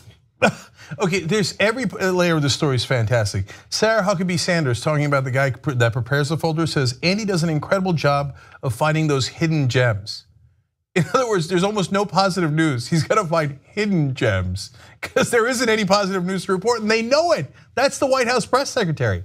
Then there's one person who's more pathetic, or two in the past. It's Reince Priebus and Sean Spicer. They apparently used to compete to deliver the folder to Trump, because they know that Trump is a man-child, and that whoever gives him positive news, he's like, oh, okay, oh, Sean gave me the folder. Oh, I like Sean more now. Yeah. I like Sean more. Oh. No. So this current White House staffer is the one who made this statement. He says Priebus and Spicer weren't in a good position, and they wanted to show that they could provide positive coverage. It was self-preservation. How'd that work out for you? And it didn't work either anyway, right? Because they were in a competition to kiss his ass to hand him the folder. Internally at White House, somebody who works at the White House says it was called the propaganda document. They know it. They're not denying it. Miller's not denying it. Sanders isn't. Then you go to Sean Spicer and they said, hey, Sean, there's this story. He says, while I won't comment on materials we share with the president, this is not accurate on several levels. In other words, it exists. I won't comment on it. If it didn't exist, he'd be like, that's an outrageous fake news story, right? No, we never gave him the propaganda document. He says, while I won't comment on it, in other words, it exists, it's inaccurate on several levels, not all levels. Okay, in other words, most of the story is true. Okay. You know what's incredible to me? That Spicer doesn't go Django Unchained. Right? But they might be. But they might be, Annie. So you think that they might be the leakers? Oh, totally. That's why I said when he fired Reince Priebus, he in a lot of ways made a terrible mistake. Reince Priebus has all this dirt saved up from 7 months, and he doesn't mind leaking at all. So Spicer and Priebus are sitting out there, let alone now close to a dozen people who've been shivved by Donald Trump after they gave him loyalty. And they're like, oh, that's a shame. maybe I should call Politico. Maybe I should call the New York Times. Maybe I should call this guy and that guy. You're probably right. Obviously, we're speculating as to whether or not they're the leakers. But I would go the more savage route. And instead of leaking, I would come out and be like, guess what? I worked for Donald Trump. Here's what goes on. Oh, look, I don't agree with Sean Spicer or Reince Priebus on a plethora of issues. And I can't even say that I like them as people, but I would certainly have much more respect for them if they came out, stopped defending him publicly and then maybe secretly stabbing him in the back, just publicly came out and said, yeah, he's a man-child, I made a horrible mistake. I know, but they're sleazy politicians. They work in politics. They're not going to do that because then they'll lose Trump voters for the rest of their lives, and they won't be able to get jobs as Republican Party officials or working for donors or anything like that. So Trump's going to lose Trump supporters at some point, okay? I know, and by the way, if they think it is to their advantage to do it publicly, that is the minute that they will knife him publicly. That's true. Okay. Final thing for you guys is that. Former RNC official also admits, yes, there's the propaganda document. Yes, it's just filled with pictures of Trump looking good, according to him, and positive tweets and nonsense like. But he says, but maybe it's good for the country that the president is in a good mood in the morning. Just when you thought it couldn't get any sadder. If you're a conservative out there and you think you're an alpha male and you supported an alpha male, God, that's such a good point. This is the biggest beta move of all time. Okay, but I need emotional support. I need to feel good in the morning. Can you get me good tweets? Oh, your snowflake is melting. All right, let's move on to some non-Trump news because there's quite a bit of it. Executives at Google made the decision to fire an engineer who wrote a memo questioning women in tech. Now, I take issue with the way that this story has been reported in the news, and I highly recommend that everyone actually read the memo that has been controversial because you might have a different perspective than what the media is telling you. But I do have the relevant portions of that memo for you, and then we'll have a discussion as to whether or not he should have been fired. Now, the engineer is James Damore. There he is, and again, he is the one who put out this memo internally and then got fired as a result. The memo did go viral, and it specifically had to do with diversifying the workplace and trying to be more inclusive of women in tech.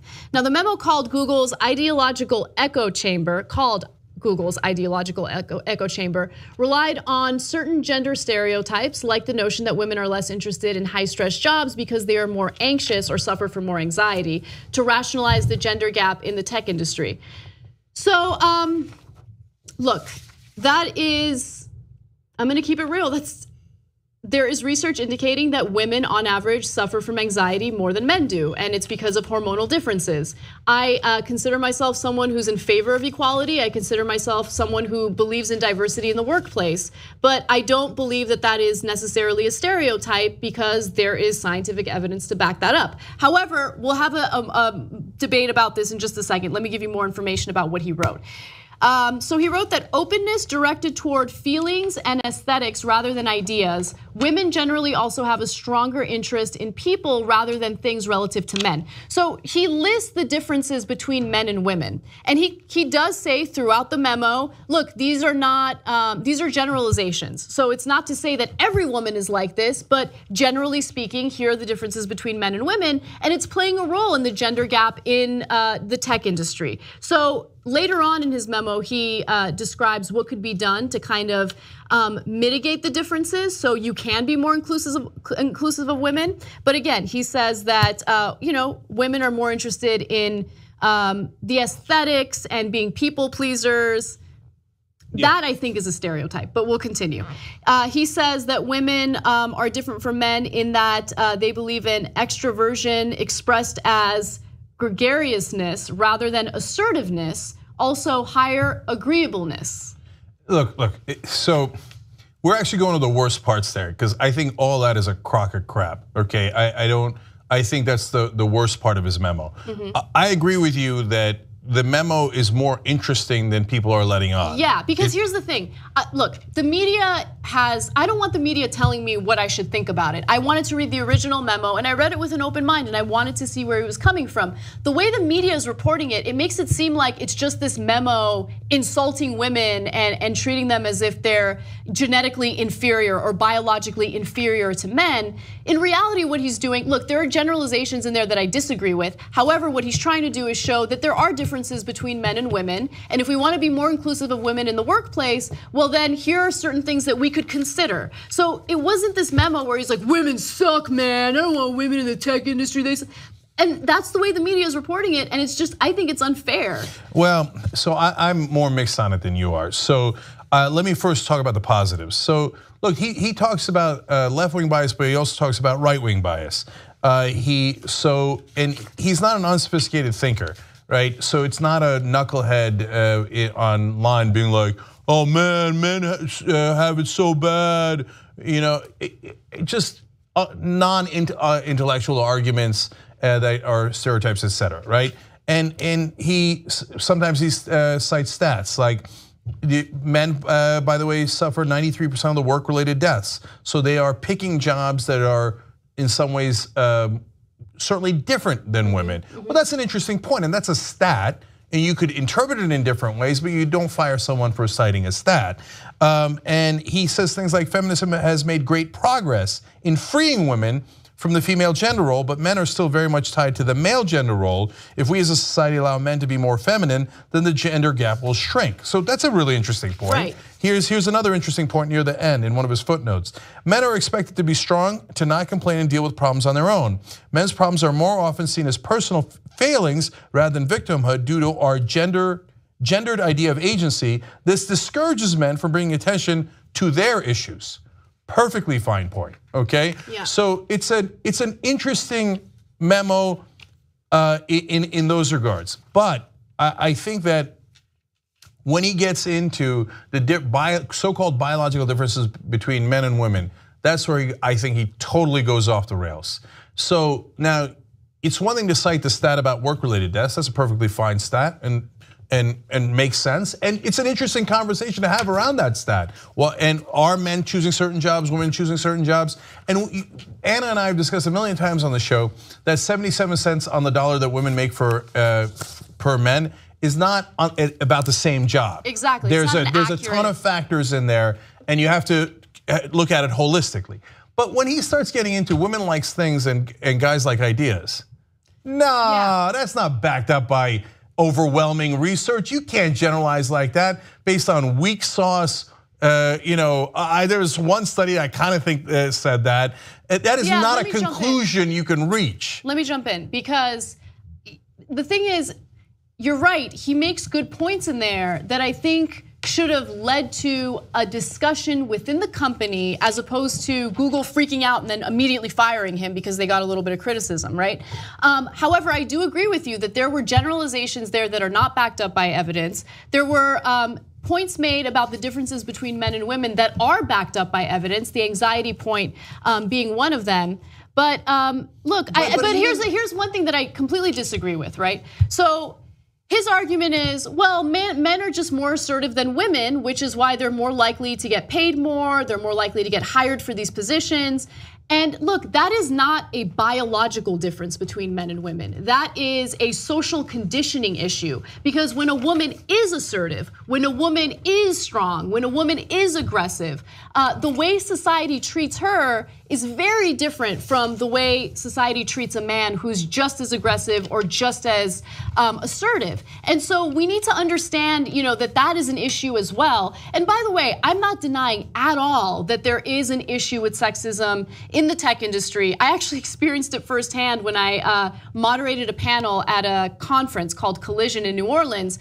I had to moderate a panel with two Silicon Valley CEOs, and they were horrendous to me on stage, would not let me speak, insulted me in front of a crowd of people, and I could not believe the way that they treated me there. So I'm not gonna deny that there is an issue, but what I want is a dialogue. And unfortunately, when you immediately fire him and don't have that dialogue, I don't think that leads to real progress.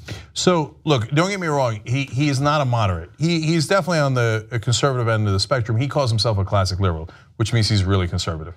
Okay, that's like an excuse people use. And he says things like, the same compassion for those seen as weak creates political correctness. Okay, well, number one, that's total nonsense.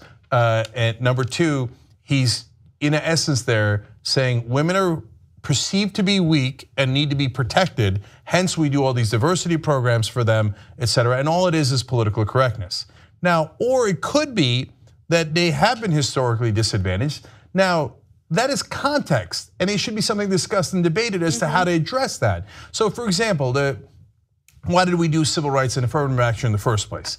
Because whites had almost all the jobs, and understandably, they would want to give it to their kids. So you're a longshoreman, you want to give it to your kid. Now, in order to do that, you can't let blacks have that job because you're going to give it to your white kid. So you could say, oh, now I can't give it to my white kid, you're discriminating against me. No, we were discriminating against blacks and not letting him in that job in the first place. So it's a matter of how you frame the issue, and you could say, oh, that's just political correctness, and you're just being weak by giving into it. No, there was obvious historic discrimination, and there have been against women as well. So I don't agree with his framing, and it's interesting, he also asked for a safe space. He says that this creates a, quote, psychologically unsafe environment, end quote, for men. So, okay, that's fascinating. Again, I'm not saying the guy's a monster, but if I'm the boss, I gotta say, hey, listen, you wanted to start a conversation about the disparities and that could lead to a different pay scale, and have a conversation around what jobs women seek. That's an interesting intellectual debate, and I'm not gonna fire you over that, even if it's against our company policies and et cetera, right? But when you say, imply that women are weak.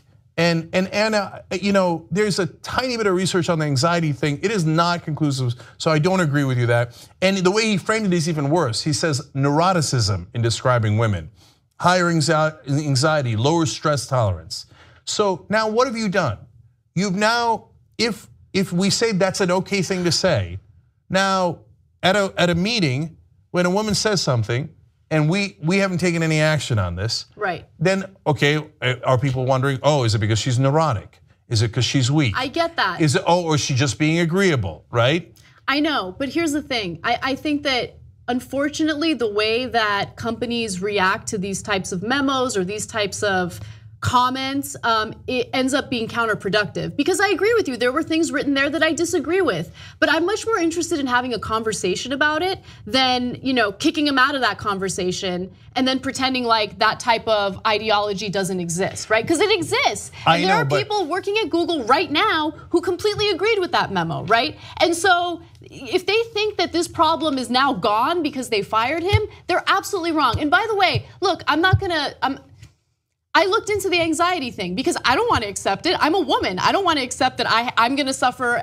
I'm more likely to suffer anxiety compared to men. But it was not just some maybe random study. It was a study done by a researcher at the University of Cambridge. They found through their research that women are twice as likely to suffer from anxiety, and it's specifically because of hormonal differences. And so, but it's just one study, Anna, and I'm not dismissing the study. Right. But you can't draw gigantic conclusions and then base your hiring decisions or argue that your hiring decisions should be based on just one study. Look, I agree with you on that. But again, that's why it's important to have a conversation.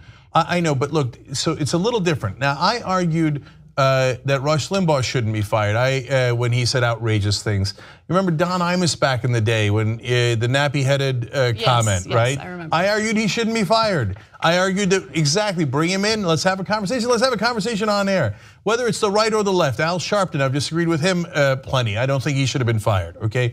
But they're not doing talk shows, which is the whole point of a talk show, is to have those conversations. The whole point of media is to, I think, to have these discussions. College campuses, we agree that conservatives should come on college campuses. That's an area where you're open to having a conversation. This is it's a private work environment where it is super important to them to be able to attract top level talent who are both males and females. If you don't take action on this guy, now just think about it this way. Let's say it's not men and women. And he wrote the same exact memo, but about whites and blacks. And he said, oh, I have some evidence that blacks are more neurotic. Now, he didn't say that. So I'm not trying to have you hold that against him, okay? I'm just giving an analogy for what would you do in that circumstance. Blacks are weak, blacks are neurotic, blacks are this, blacks are that, okay? Now, the difference between men and women are more significant than the difference between races, so I'm not impugning it on him. But if he wrote that memo, you know you'd have to fire him. Of course, yes, right? Yes. So yes, okay, but there are differences between men and women, right? There are things that make there are significant benefits that women have, and there are significant benefits that men have. So, for instance, when it comes to IQ, anyone who comes to you and says like men have higher IQs than women, no, okay. In terms of the G factor, general intelligence, I believe it's referred to.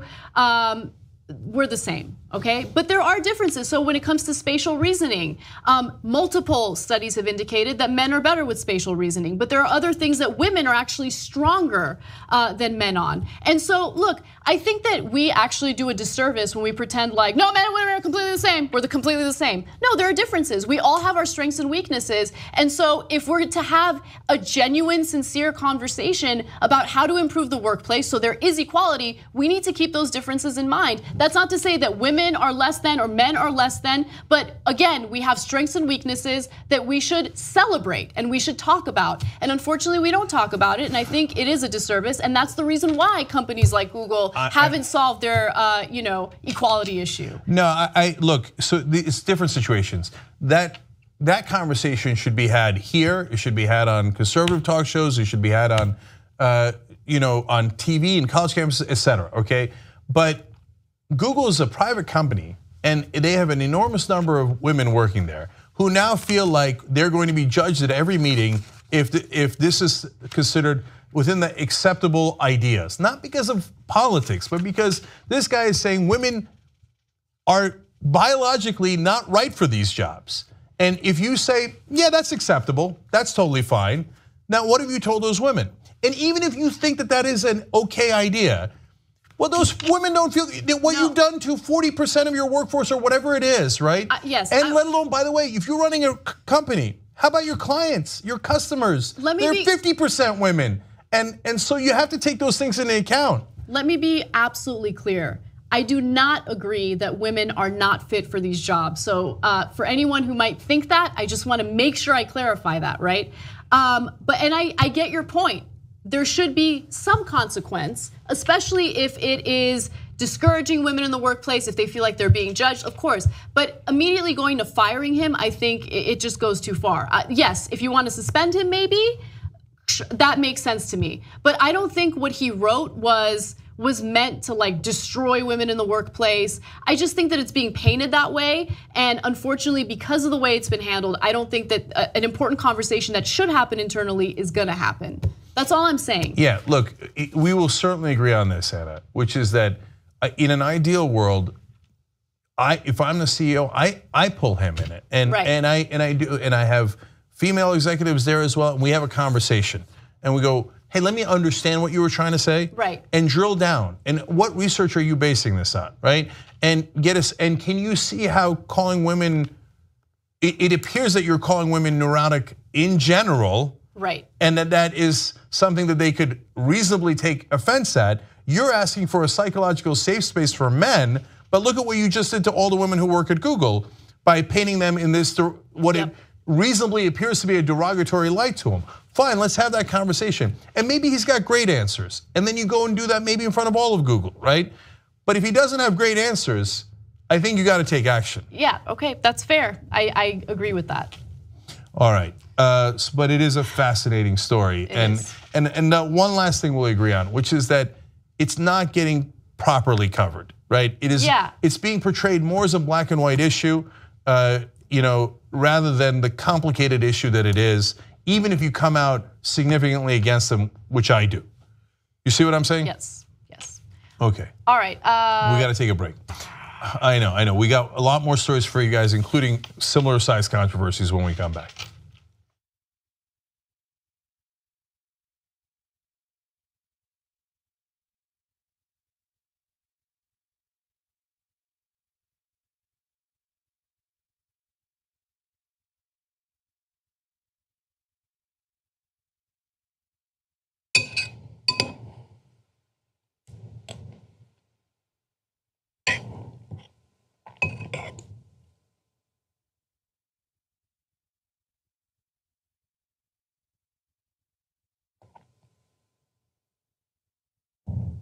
Can we eat in here?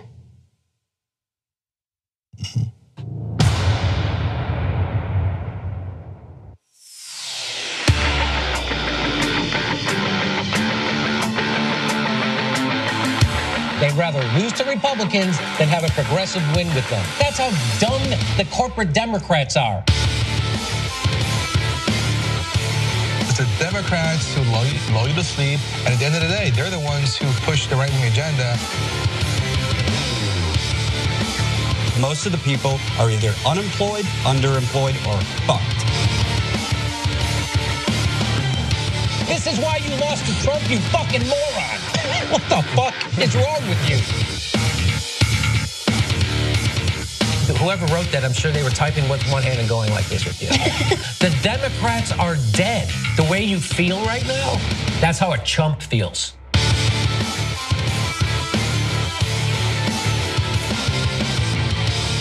Do not freak out.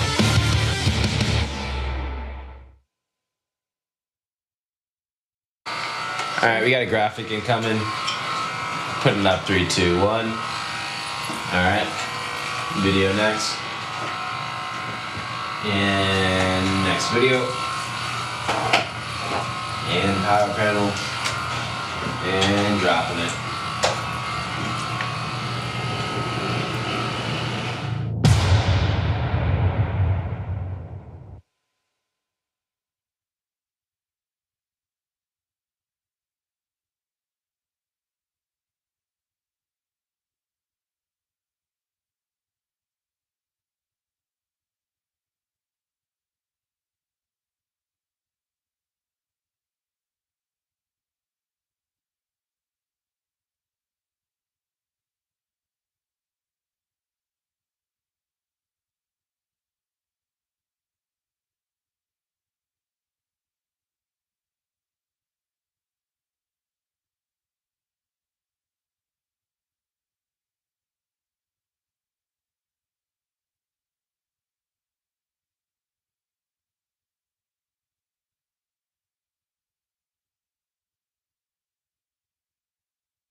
Back on the Young Turks, Cenk Uygur, Anna Kasparian with you. Lots of tweets, lots of stories, so I'll just do a couple. Jay says, Reince is going to publish the Trump stuff when the GOP gets serious about booting Trump's ass. I think you're right. That'll be one of the signs. Once they start going public with it, that means they think he's already done. It's Arithmetic says the left needs to accept science on this. Interest, talents, and temperament aren't distributed equally. Treat people as individuals. No, look, that is way oversimplifying. Of course we want to treat people as individuals, but you've got to have equality of opportunity, not an equality of results.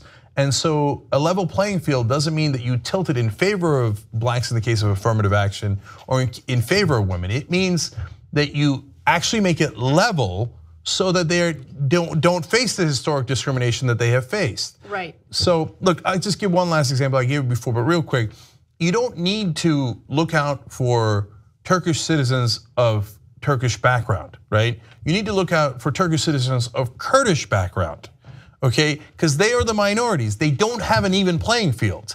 So to say, oh, well, you're not treating Turks fairly, don't be ridiculous. They're in charge. Right. I just also want to use our company as an example because as far as I know, we don't have a policy where we're trying to make sure there's enough women or enough men or enough this group or enough that group. But I do know that in terms of you guys hiring, you don't really care if it's a man or a woman or if it's a black person, a Latino person, a white person. We just hire people based on how talented they are and their qualifications. And guess what? We have one of the most diverse workplaces on the planet. I mean, I think every country is represented here, and we have women in positions of power in this company as well. And so, look, I don't know. And they have all these straw men in their heads. Like you think that we were like, okay, let's go find a Persian. No, that's not how it works. It just happens that if you have a level playing field, you wind up having a diverse staff and company. Anyway, last one. Emma says society has had free female labor for hundreds of thousands of years. We aren't weak. We've held up this world from the beginning. Well said, Emma. I love it. And then member shout outs are Jonathan McLean and Gretchen Hokelman.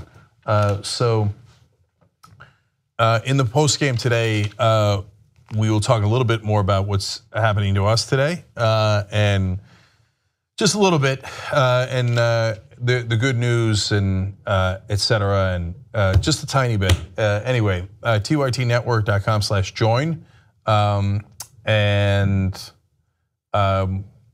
that also supports the show. All right, what's next? All right. A new viral video online shows a cop pointing a gun at a couple after a routine traffic stop. The couple was apparently speeding, and then they were questioning why it is that the police officer was holding a gun to them after he had requested registration. So this stop took place on July 26th after an officer noticed a car pass him going 85 miles per hour, and that's according to the Campbell Police Department in California. After stopping the car for speeding, the officer requested the driver's license and additional paperwork. The driver and passenger spent several minutes looking for the paperwork before the officer walked back to his motorcycle to write a citation. Now, so far, both parties are in agreement over what happened, but then all of a sudden there's massive disagreement, especially when it comes to the fact that the officer pulled a gun on the people in the car. Now, we're gonna show you the video that went viral. It's not the full 9-minute video, but it'll give you a sense of what the scene was like and how scary it was, to be honest with you. Take a quick look. Looking for the paperwork, I understand that. Don't move, all right? Oh my God. I understand that. Don't move. Why are you still pointing the gun at me, bro? Do not move right now, bud. Why are you still pointing the gun at me, though? Do not move right now. Record this. Why are you still pointing the gun at me, bro? My hands are right here. I understand that. No, you don't understand, because you still got the gun pointing at me, bro. Relax. No, I'm not gonna relax. Get the gun off me.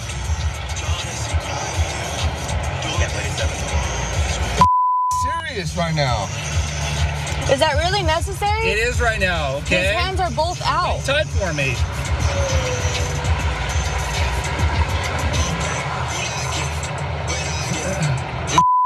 Serious right now, bro.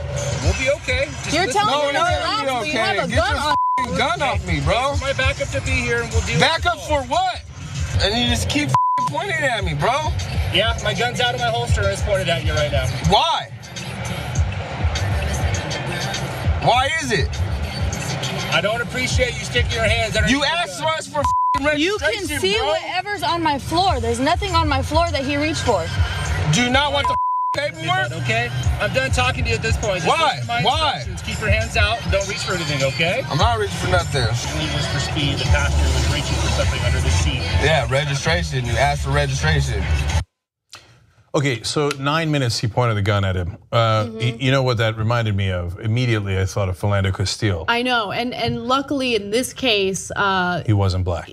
Well, no one got killed in this situation. Yeah. So look, there's a lot of factors, okay, and yes, one of them could be race, but let's talk about the bigger factor, okay? The bigger factor is, as we've told you a million times, cops are told anything's a danger. Everybody's got a gun. Well, that part is true. So by the way, we should think about that, right? And you wonder why cops are so nervous, because there's over 250 million guns in the country. Okay, and they're taught, okay, if they reach anywhere, but their registration's in the glove compartment, or maybe it fell next to their seat. I remember when I was growing up in America and you could reach to get your registration and you wouldn't have a gun pulled on you. Now it's gotten worse. Oh, pull the gun, pull the gun, pull the gun. And look, if I have a cop pull a gun on me, do you have any idea how nervous I am? Oh my God. You should be enormously nervous. It doesn't matter what you look like. Because if they think you're even twitching in the wrong direction, that's it, you're dead. And you say, and in part of this story in the Washington Post, they're like, even if the guy was understandably nervous, even though it was a police officer. Even though, okay, I mean, have you not watched the news at all? And like again, it's the training. So I'm more nervous with a cop because a random person, even if they're a criminal, was not told that at any minute someone can shoot you and you should never ever take a risk and you should just put someone down immediately. Whereas we train our cops to do that. So that's why, you reached for something inside. How could you not reach for something inside a car? How do you get your registration without reaching? Like you can't put your hands up, you can't put them down, and you think we shouldn't be nervous that the cops are gonna shoot us? That guy was understandably angry and very worried. He should have been very worried. Excuse me. Okay, so what I found interesting was the police department's reaction to this video.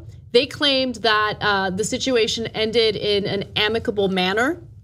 Let's go to graphic 15. They say, we understand that it's never a comfortable position to have a gun pointed at you. Oh, yeah. Regardless of whether it's a police officer. Unfortunately, the length of time that the officer's gun was drawn lasted much longer than normal based on his location. Excuse me. But they claimed, all right, after that happened though, they had a talk, and the man in the video who was upset at the gun pointed at him even apologized to cops.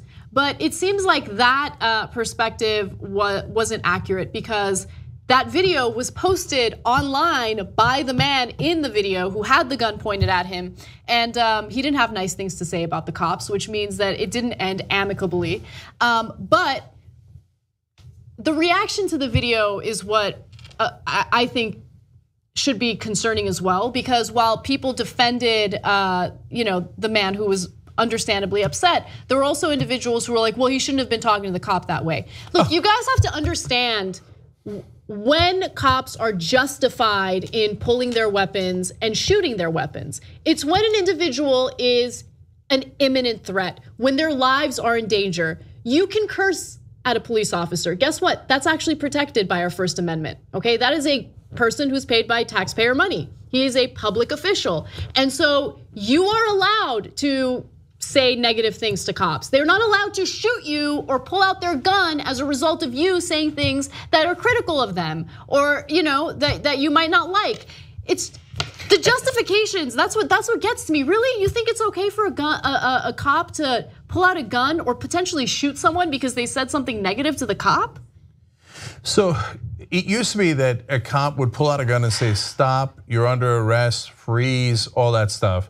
And would only fire if his life was in real danger. Then it became, if you're in danger of getting hurt, then you could pull your gun or shoot your gun. Now it's gotten to the point, if your feelings are in danger of getting hurt, then you can pull the gun, right? So now look, I know what they'll say. They'll say, no, he was reaching down. Again, I don't know where you can reach inside a car where a cop wouldn't pull a gun on you, right? So. And part of the reason that they train that way is, if they talk back to you, then it's gonna lead to chaos. And you gotta show them who's boss, and you gotta establish order right away. yeah, sometimes that makes sense. If you've got a situation that's actually out of hand and it is headed down the wrong direction, I'm not saying cops have to be pleasant to everyone. Of course, there's a situation where you yell at them, where you arrest them, where you have to take physical action. And yes, there are situations where you have to pull a gun. But they should be extreme. They shouldn't be regular course of, oh, well, he said something I didn't like. Talking back to a cop is not an offense you should get executed for. And once he pulls that gun, if anything goes wrong, you die. If he perceives your hands to be going too far low or too far high, you die. And you got people out there going, well, he shouldn't have talked back to the cop. Are you insane? That's now a death penalty offense in America? For some people, yeah, it is. Crazy. No, they're supposed to be our cops. They're supposed to protect the community. Look, it was a freak that it was, that it happened to be 9 minutes long. I'm less concerned about that. I'm less concerned about whether it was amicable or not amicable, right? And maybe the guy, they parted ways fine, and then he went home and thought, no, wait a minute, that was bullshit, right? And got mad. That's not the important stuff. The important stuff is way too quick to pull the gun. And look, if you're that cop, you know he's not a real danger at that point. At a minimum, you could hold it down. You could take him out of the car. You could do 1,000 things. I know he's calling for backup today so that he's super safe. But think about that logic for 1 second. I'm gonna point a gun at a guy for 9 minutes, or anything can go wrong and he can die. But that's not that important to me.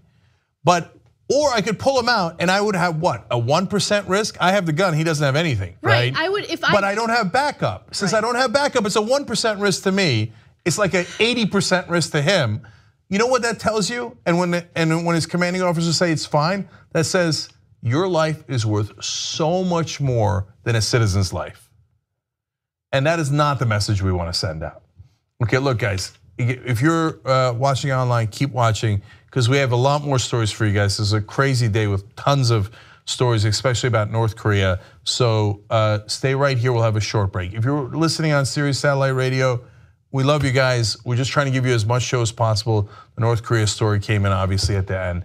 So if you go to tytnetwork.com/join, you get the whole show, you get it ad-free, you get all the Young Turks shows, and they're all ad-free. And so check it out and support the show, and most importantly, get all of it, okay? Anytime you want, download it or stream it. Only members can do that. All right, so we're gonna take a quick break here. When we come back at tytnetwork.com/live. Lots of great stories. You're gonna love it. So you're gonna love it. We'll be right back.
Back on the Young Turks. I want to update you on a poll that was relevant to a story we did earlier in the show.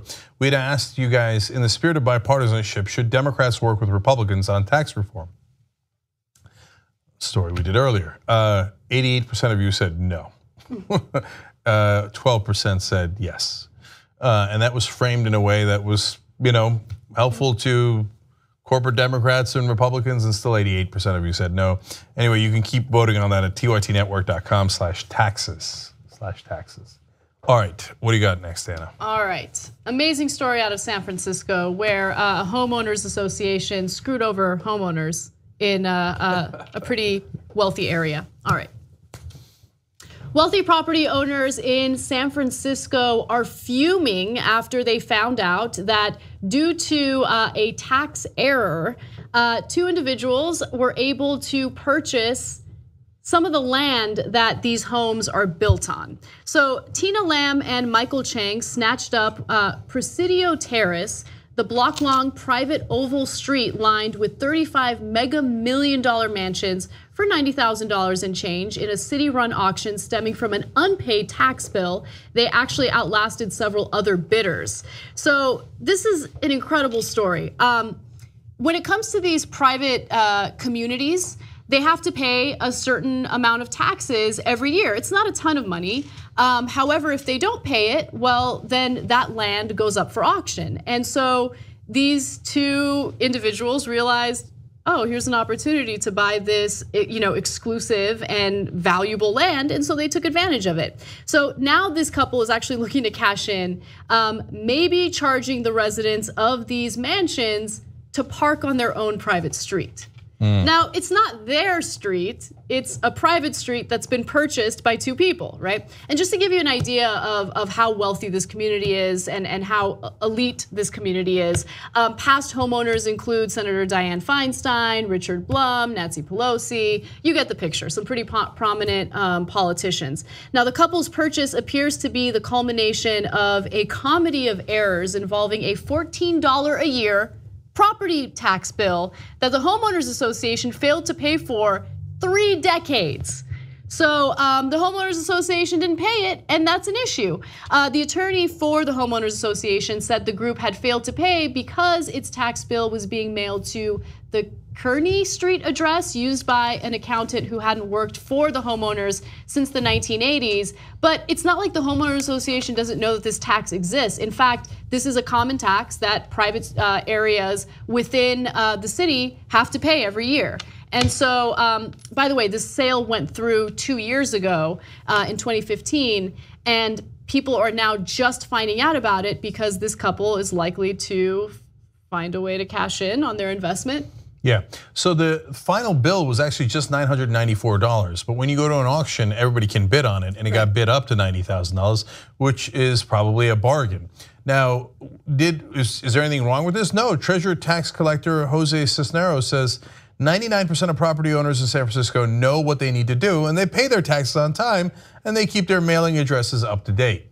So sad day for you. Now, look, I kind of love this story for a number of reasons. Number one, we do public streets for a reason. We do them, and then the taxpayers pay for them, and then some private person can't buy them because it's all of our streets.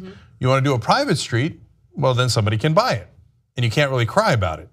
So if you wanted it, you should have paid attention and you should have bought it. You like private streets? How you like them private streets? And there's another little layer, a little twisty twist to the story that's amazing. Up until 1948, non-whites were unable to purchase property on the street. Okay, yeah. So here you have 2 Taiwanese investors, and they're like, we're cashing in. Yeah, we're gonna buy some property there. Okay, now look, you don't have to go back to 1948 for this to be delicious. The reason that I love this story is because some politicians, including Democrats, will privatize meters. Yes. And then they'll say, oh, no, sorry, we sold that to a private corporation. Yes. So now they can charge you even more in fines. Yes. Oh, I love that you brought this up. I'm so excited. Yes. You know how sometimes, there'll be like a meter holiday, like Sundays, for instance. If it's a publicly owned meter, public employees that usually give out those parking violation tickets have Sundays off, right? But if you have to pay for parking at a meter on a Sunday, it's usually because that meter has been privatized or the meters on that street have been privatized. And guess what? They get to charge you whatever you want. So you'll notice a huge price disparity between public and private street meters. By the way, it's a double tax that drives me crazy, right? Look, I know that there's also a downside to free parking. You guys have sent me the articles, whatever. But in reality, our taxes have already paid for those streets. Okay, it's a regressive tax. It's a regressive tax. Why am I getting double taxed to park my goddamn car? I've already paid for that goddamn street. So now, look, I tell you a million times on this show, it's senseless and ridiculous to be bitter or envious or not like the rich just because they're rich. You don't know that they, like if they're giving money to politicians, that's a different thing, right? Or if they are, in this case, actual politicians like Senator Feinstein and Nancy Pelosi, that's a different thing. But if they're taking away our public streets in a sense and privatizing it, either with meters or sometimes with tolls, not to blame the Republicans too, Trump has a plan to privatize the highways. So you pay tolls for the rest of your life. So hell no. Now, if you're gonna do that to the middle class and you're gonna do that to the poor, then I'm not gonna cry about it if it happens to a private street filled with mega mansions. Now, if I'm them, I get annoyed, right? And I'm sure that a lot of them had almost none of them had any idea that this was gonna happen, and they probably would have paid their taxes anyway. It's a tiny amount for these people who are very wealthy. But then you have that middleman, right? You have the homeowners association, which is a gigantic, annoying waste of time and resources, and they didn't even do their jobs properly. So, boo, homeowners association. Yeah, and it's just look, and now to for the Democrats, you like regulation, okay? And so this is the rule and regulation you should have followed, and you didn't follow it. So, and I'll tell you last thing on why I kind of like this story and why it won't stick. The rich, they always find a way, right? So again, it's not to blame the rich. If it was your street, you'd be annoyed too, and you wouldn't want to pay that guy parking for the rest of your life, and he can charge you whatever he wants. And then where the hell are you going to put your car? So I get it, and he's going to hold him for ransom. You're going to put your car in your 48-car garage. That's no, they don't have 48-car garages, right? So I get both sides of this thing, but they're gonna get out of it, because the reason that why they make you pay the meters and why they privatize your roads is because you can't fight back and they'll get away with it. These guys are all powerful. They're gonna fight back, and they're not gonna get outraged at what happens to the middle class. But when it happens to them, they're gonna be like, how dare you? This is an incredible affront to what has happened, right? My guess is that they'll crush these guys. But we'll see. We'll see. I hope not. I hope not. They were clever. And by the way, if your house gets sold in a foreclosure sale, senators don't come to your rescue. That's right. Okay? So this is private property, and it went up in an auction just like a foreclosure sale. So what you should do is, hey, that's the private market. Pay the guy. Or yes. By the way, one other thing I wanted to add, like the number of Americans that got screwed over because there was a tiny little error or discrepancy in their mortgage title or their home title, right? You think lawmakers come running to their rescue? Hell no, they don't come running to their rescue. You just lost your home. Sorry. Yeah, or asset forfeiture seizures. That's right. Et cetera. So in this case, when the shoe's on the other foot, it'll be interesting to see what happens. But look, man. The guy they were both Tina Lam and Michael Chang. It was a clever purchase on their part. Just pay him twice, 10 times, whatever it is, and get your street back. That's the free market, baby. Next time, get a public street. All right, one final story for you guys. The internet is abuzz after one man shared his love for his wife. His name is Robbie Tripp, and he posted on Instagram about how his wife doesn't fit the conventional beauty standards of a skinny model, but he actually absolutely loves her for the way she is. He thinks that she's insanely attractive because of how confident she is. So let me read you what he wrote, and then the response to it is where things devolve and will probably make you lose faith in humanity. So he writes, there's nothing sexier to me than a woman who is both curvy and confident. This gorgeous girl I married fills out every inch of her jeans and is still the most beautiful one in the room. Guys, rethink what society has told you that you should desire. A real woman is not a porn star or a bikini mannequin or a movie character. She's real. Look, the only issue that I have is a real woman is a real woman, period. Doesn't matter if she's a porn star or if she's skinny or overweight, whatever, who cares? Don't tell us what a real woman is. Women are women, that's it. Now, the criticism came from a plus size model, Tess Holliday, and she tweeted how there is a difference in reaction toward a man who says he loves his curvy woman versus a woman who's curvy who says she loves herself. So let me show you what she posted. Guy likes curvy woman, 16,667 faves, national news. Curvy woman likes herself, 12 faves, 48 people in your mentions talking about diabetes, which is true. But that's not, I think it goes too far to criticize him. He's just trying to be sweet to his wife, leave him alone. To me, the more annoying quote was, she said, "Stop giving men trophies for doing the bare minimum." All right, but the guy's trying to be a nice guy. Yeah. And maybe you might even argue that he did it inartfully. Like he's basically saying, my woman is big. Okay, I'm not sure she appreciates that. I don't know, I have no idea. I thought it was super sweet. No, but he's obviously trying to do the right thing, get off his ass. Yeah. Right? So she's all over him. Oh my, now you want a trophy? Yeah, kind of, because I was a decent person. I don't even think he wanted a trophy. I think he was just trying to say, like, I love her. That's not a bad thing to say. And how about we just stop buying into conventional beauty standards? Okay, so anyway. But here comes a twist. Then Maria Kang, the so-called fit mom, gets involved, and she decides to go after Tess Holliday's criticism. Okay, so let me read you what she says. Okay.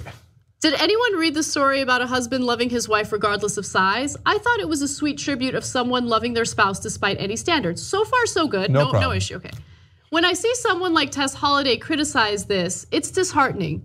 Tess is an obese model, not thick, plus size, or curvy, who has popularized the term F your beauty standards and should promote positivity in all forms. Okay, so what's up with like the unnecessary, like she's obese? Like just shut up. How about that? Just shut up. Yeah. How about everyone just shut up? How about everyone just leave this goddamn man alone? He wants to show affection for his wife. Move on with your life, okay? There are other more important things to comment on. I mean, it's just, I feel bad for this dude because he's like, I love my wife. And then all of a sudden you have these public figures jumping, down his throat and criticizing it. Just relax, everybody relax. Everything's gonna be okay. We have a president who's about to start war with North Korea. Let's worry about that. Okay, I like how we got so worked up he became a goddamn man. We're on his side. Oh yeah, I know. Sorry. Seriously though, could you have possibly expected this? He puts out a nice little thing that he thinks probably nobody's gonna see. He's not a public figure, his wife's not a public figure. Ooh, nice pun there. Okay, anyway, and he's like, oh, I love my wife. And they're like, how dare you? But then people go to war over it. It's so stupid, and it makes me so frustrated. Just and look, and I know that Maria Kang's trying to get attention. Everybody's trying to get attention. Yeah. That's the world we live in. So she's like, oh, this will be a good opportunity. I'll take a point that some people will agree with and go, hey, get out of his life. We agree with that. Right. And then I'll turn it ugly. Yeah. And I'll call her obese for no reason. Needlessly ugly. Yeah. Right. Anyway. Kind of proved good point. Kang kind of proved Tess's point. So by the way, I took it as Tess was, I'll defend her for a second, more talking about how our society decides to congratulate this guy. Our society jumps on and gives him all this. He didn't like his post 16,000 times. Everyone else did. Right. It's just our response to the target of the bullying is, oh yeah, cool, yeah, you stood up for yourself for a second, but F you. And the response to the guy who stood up and protected the normally bullied was like, what an amazing person. That's not his fault, it's society's fault. Right. So look, if you want to make a comment about that, which she started off with, I think that comment's fine, right? Because it's true. I mean, everyone's like, oh my God, he's so sweet. But if a curvy woman posts a picture of herself on Instagram wearing a bikini and she says, I love myself, she's gonna get hate, right? That's a common thing. So yeah, it's an interesting commentary on the double standard in society. But then she followed it up with, oh, he wants a trophy. He didn't ask for a trophy. He's just showing affection to his wife, and then this rando dude is now all of a sudden dealing with all these public figures chiming in and criticizing him. It's kind of unfair. Well, the upside of this story is I figured out what I am. I'm a plus-size talk show host. Okay, anyway, I pardoned the couple, but the other two are guilty. Okay, so we're done. We do have a post game for you guys. We will have a Xiao discussion of some of the news about TYT today, if you've heard some of that. Xiao, okay? TYTnetwork.com/join. Bye-bye.